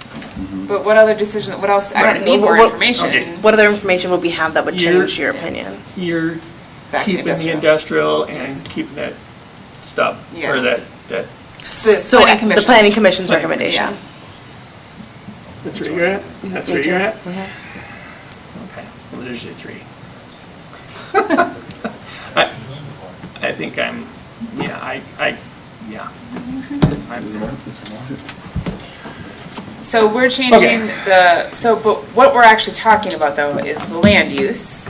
And for the roads, we're not necessarily agreeing to the roads that are in the residential areas. We're talking about the roads that are on the west side in the industrial areas. So if what I've heard tonight is keep this stub, like realign East French Lake Road to 117th, and then remove this.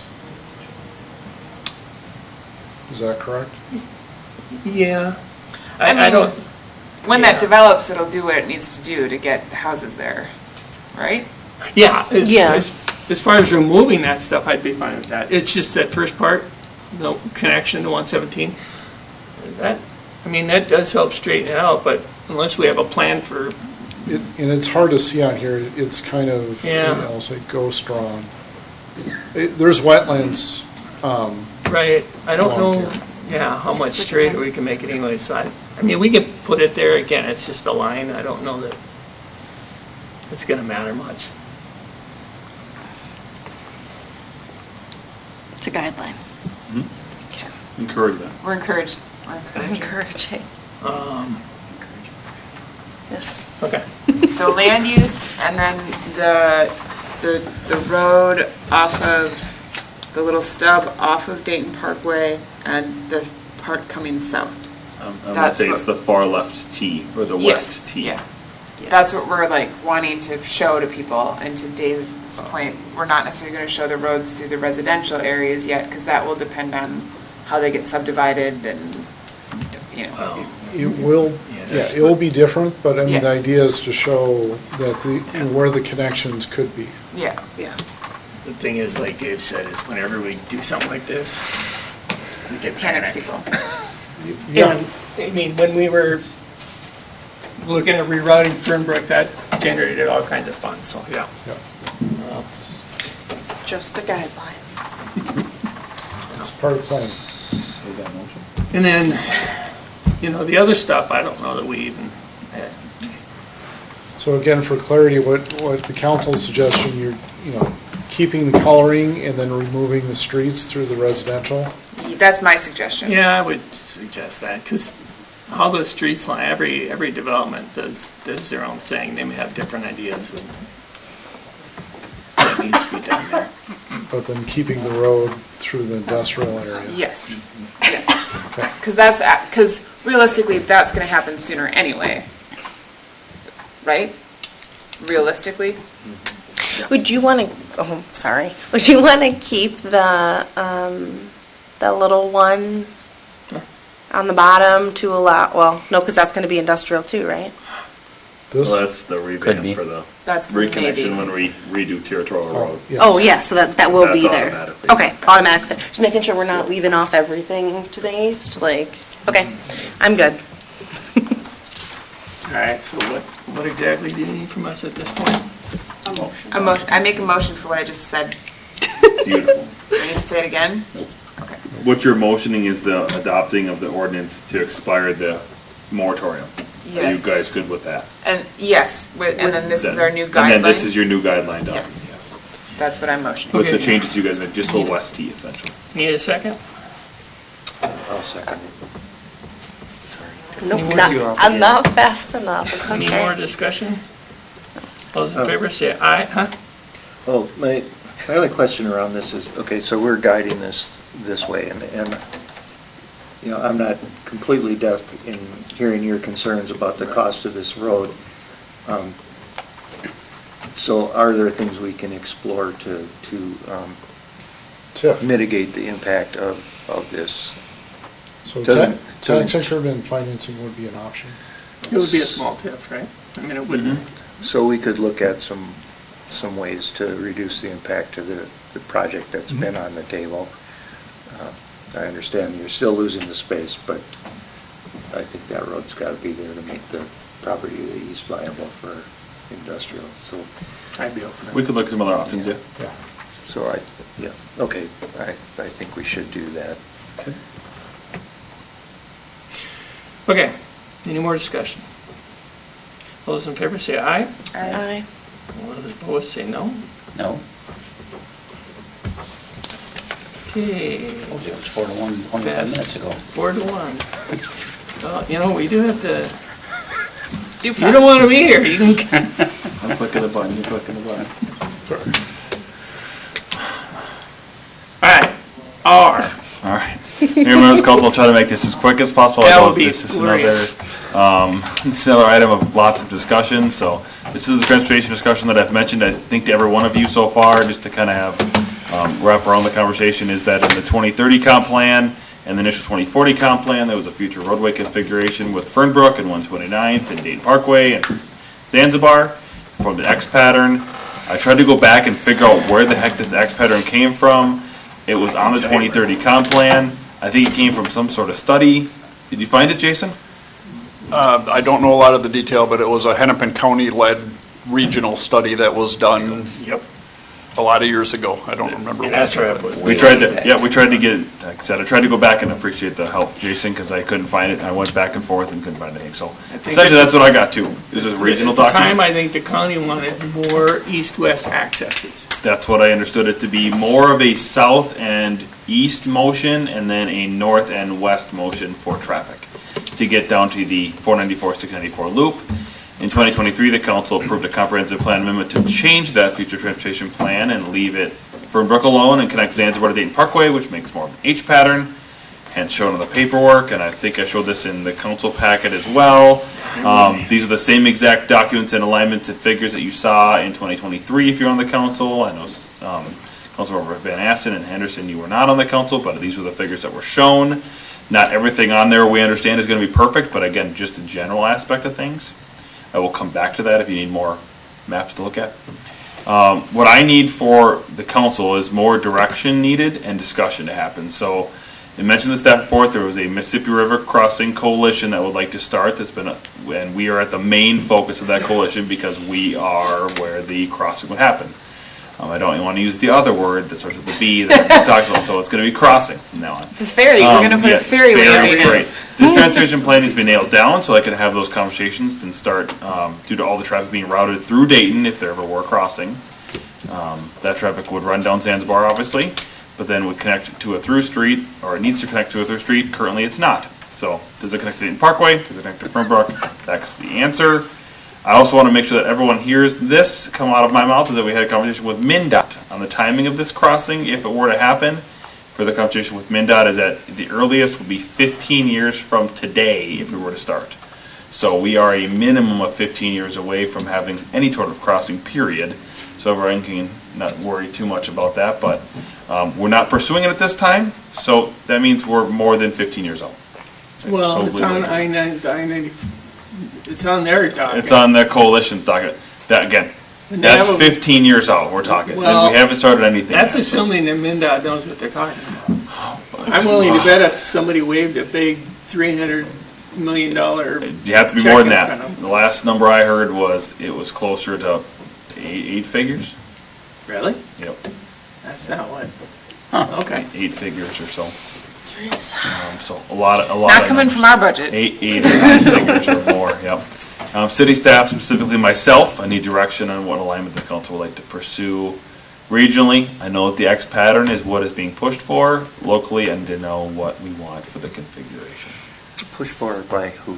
By communities around us. So I will say that other communities around us, maybe specifically Maple Grove, I don't know if so much Ramsey, but maybe, and then Champlin is looking for a crossing and an X pattern. So I will say specifically more Champlin and Maple Grove are looking more for that regional traffic because it takes traffic off of their Fernbrook 129th connection and pushes it towards Dayton Parkway. And then from Maple Grove's perspective is that it takes Zanzibar traffic down Fernbrook, back down Maple Grove Parkway that they now just redid, and then into their shopping center. Why would Champlin care about extra safety? So it takes away traffic levels from their 129th, so it's a simpler way to get from Champlin to I-94 than going down, if you're in Champlin and you want to go to 94, you either go all the way across Dayton and go into Rogers, or you go, if you were to have the X pattern, you go down 129th or Hayden Lake Road, I think is what it's called in Champlin.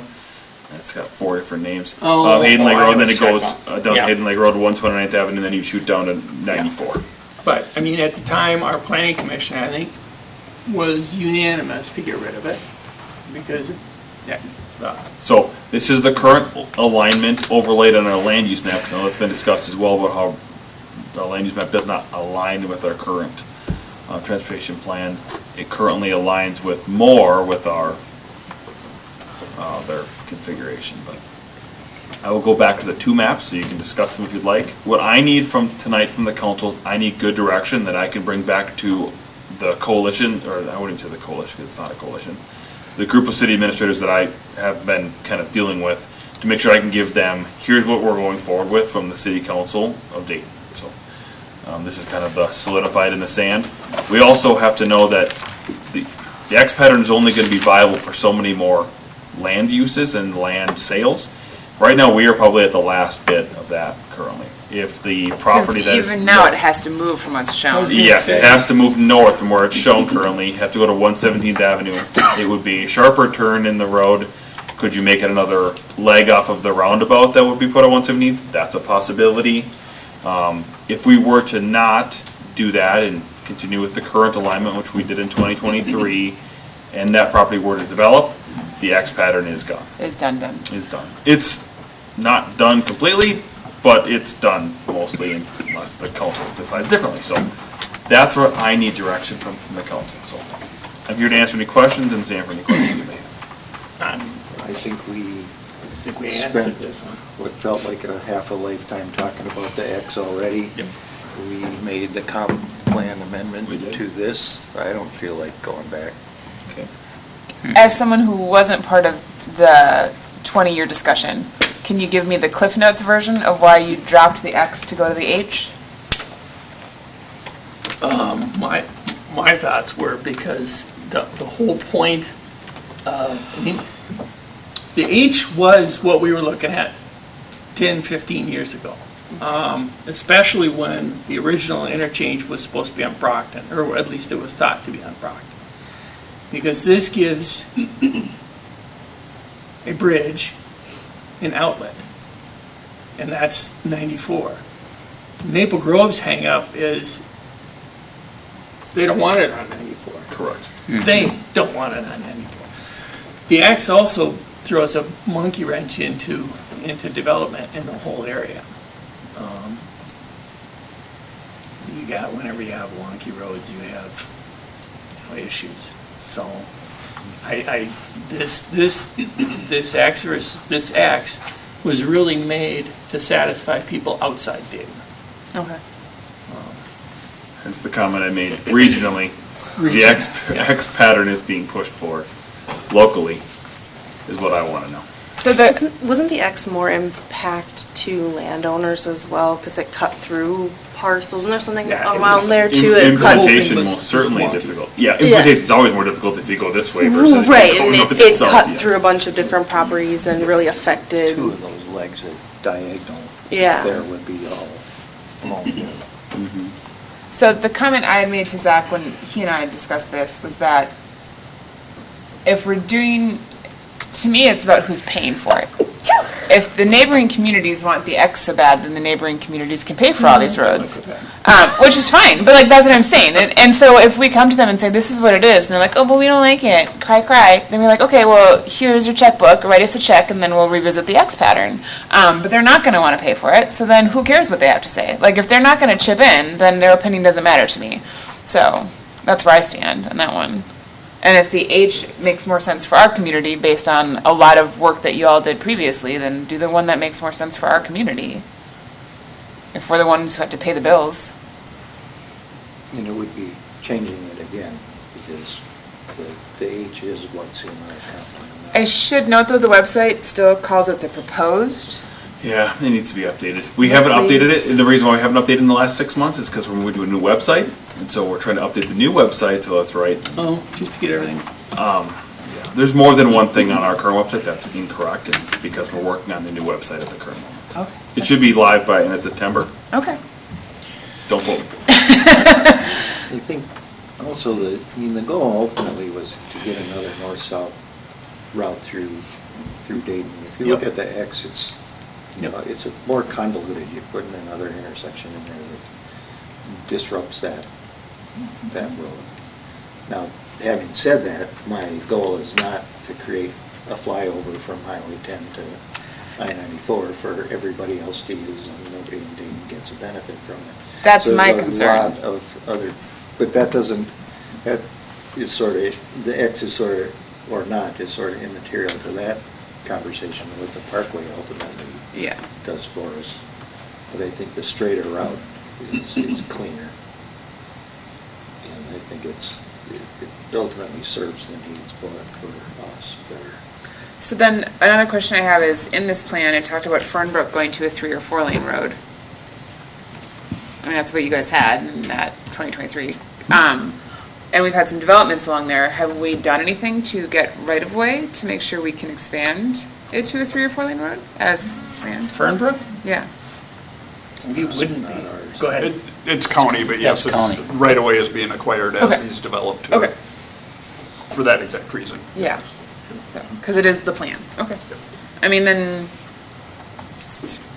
stick with what you guys did in 2023. No reason to redo all that work. I got a majority, sounds like. I think you have. Well, I got 2 for sure, and I haven't heard from the 2 on the end, and lots of questions from Sarah. I appreciate it. This thing's been beat to death. Well, beat it again. Huh? I said stuff. Did you say Going down that? Zanzibar, This is the whether least anybody involved. likes it or not. Yeah. It's gonna happen. It's going right past my house, and I'm crabby about it. It's getting but late. X or H doesn't Hopefully change you'll be that dead fact. before that happens. If it's 15 years, I hope not. It's a little morbid talk H it tonight. is. I think you got 5 for the H. Perfect. Wonderful. Yeah. That's all you need to know. Thank you very much. It's gonna happen someday. Next. Beautiful. Well, so wait a minute. That's it. So what? What did you here. want with the bridge? Oh, sorry. No, nothing for the bridge. No, crossing. Crossing. Thank you very much. That's a good word to use. Is this an No. action item? So though? the Do we reason need why I to do need the something? information and direction is because the rest of the city administrators are asking me what the council's saying, and I said, this is what I'm thinking. They're saying, they're like, can you confirm? I said, I can. I think that's what they're gonna say, but again, So- this is why I'm bringing it back and showing. Me personally, 15 is still too early. But, It's too early. That's, like I said, agree. that's if everything was in place now, they have to get, yep, just Process is as long as the I Need to Forward group understands that if somehow they do put the money together for 10 years, Nope. I'm there's no way it's even possible for 10 years, because there's no connection point to get to the crossing. Well, Because you don't have a way for an outlet. Like, Champlin understands that after I discussed it with them. well, I don't know that they did. It Well, seemed I don't like think they did at the beginning, and I said, what are you gonna do with the roadway then that's at Dayton River Road Right. and 169 when all the traffic's there? And they're like, well, that's not where it's gonna go. I said, well, then where's it gonna Well, go? Right now. I said, that's exactly where it's gonna go. See, So- no, I think I can't get it. I don't think Savas had a clue, but Yeah, so, I'll let he's gone. but yeah, so like I said, that's the idea the idea for me is to get good direction from the council so that we know where we're at. And I assumed I knew where I was at, but again, it's good to confirm everything every once in a while. 20 plus. It very well is 20 Give me plus. 30. Just I'll even take more. 30, but. I'll be 74 then, and I won't care anymore. Sorry, I didn't mean to beat that one to We're- death, but I need to beat it. Thank you. All right, Oh, this is me. Yay. discussing. When do I Time for a recuse call. myself? He- Now? Oh, yeah, yeah. he- Good. It's a big deal tomorrow. I'm telling you, I gotta score 8 bulls and I need to know whether I'm doing it or not. Can I speed run through this one? If I John, had just fire away. introduces. So item S is approval amending the city Make a code motion to what? regarding home occupations. Speed to it, Just John. real briefly, the idea is to amend the code to allow home occupations to have retail sales, whereas current retail sales of items are produced on the property, whereas today they are prohibited as a home occupation. Okay, so this came up, I was talking to Hayden because when South Diamond Lake Road was going to be under construction, I'd asked about moving the location for egg sales and other sales. That prompted Hayden looking at this code and realizing that as the code is written, you're not allowed to sell things that you make at your own house. I don't know if everyone's familiar with the Minnesota cottage food license that allows you to make foods at home, certain foods, and sell them. That license restricts greatly where you're allowed to sell those items, and you have, basically your options are to market or your own home. And so when the city then says you can't sell them from your own home, that narrows you to one option, which is at a market. And so I do want to, because I've been on the other side of this, saying businesses should be in business districts, not in residential districts. So I do still, we're keeping the limits on, like, you can only have 8 customers a day. Like, if you're running a bakery, you should be in a commercial area. This is not about that. But if you're having the cottage food license and you'd like to be able to sell products like a wedding cake from your house and have someone come pick it up, you should be able to do that.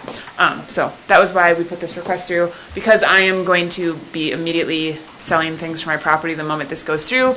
Hayden and I and Zach decided that it would be better for me to recuse myself from the vote and to be the official applicant. So that is why I am recusing myself from the vote and being the official applicant. Please do. I'll second. Any discussion? All those in favor say aye. Aye. Aye. All those opposed say no. I don't care. You wanna sell cookies at your house, so be it. She makes good cookies. Passes 4-0 with 1 abstention. Wonderful. Thank you. Cookies are officially a sale for my house now. My son ate a Oh, he entire- plowed through Oh my those. God. Yes, he did. Okay, item T. Thanks for that. So I missed it, but I do need to add approving a temporary liquor license to this. So I didn't get that during the amendment of the agenda, but That is part of this request as well. I'll make a motion to approve. Second. Any The best discussion? presentation of the night. All those in favor say aye. Aye. All those opposed say no. And I will abstain. We got us back on schedule. Exactly. 4-0. Closed session. Are we all coherent to do this? We're even 7 minutes I don't early. think we have I mean, we can schedule it, but. Are we all what? Do you want to take a recess, or are you guys good, or? How long is this? I've never done This this. should I don't be know how about long it 5 is. minutes. You're gonna have to take a recess so we can. Okay, so I gotta read the, Read the thing, then make a motion in a second, and we can Yep. go into closed session. all right, motion to close the meeting pursuant to Minnesota statute 13D.03 for labor negotiation strategy purposes. Need a second. Second. Who motion? Huh? Who motion, Mayor? I guess I did, since I said it. And I seconded. Okay. All those in favor say aye. Aye. Aye. All those opposed say no. We are in closed session.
And I always the lid forget. We have to will lock the exit, toilet. we already exited the closed meeting. You've adjourned the closed meeting, Yep. and now you're gonna adjourn your main meeting. Back in from closed session. So we're coming back from closed session. If there are no objections, we'll be adjourned. Meeting adjourned. All right, we're adjourned.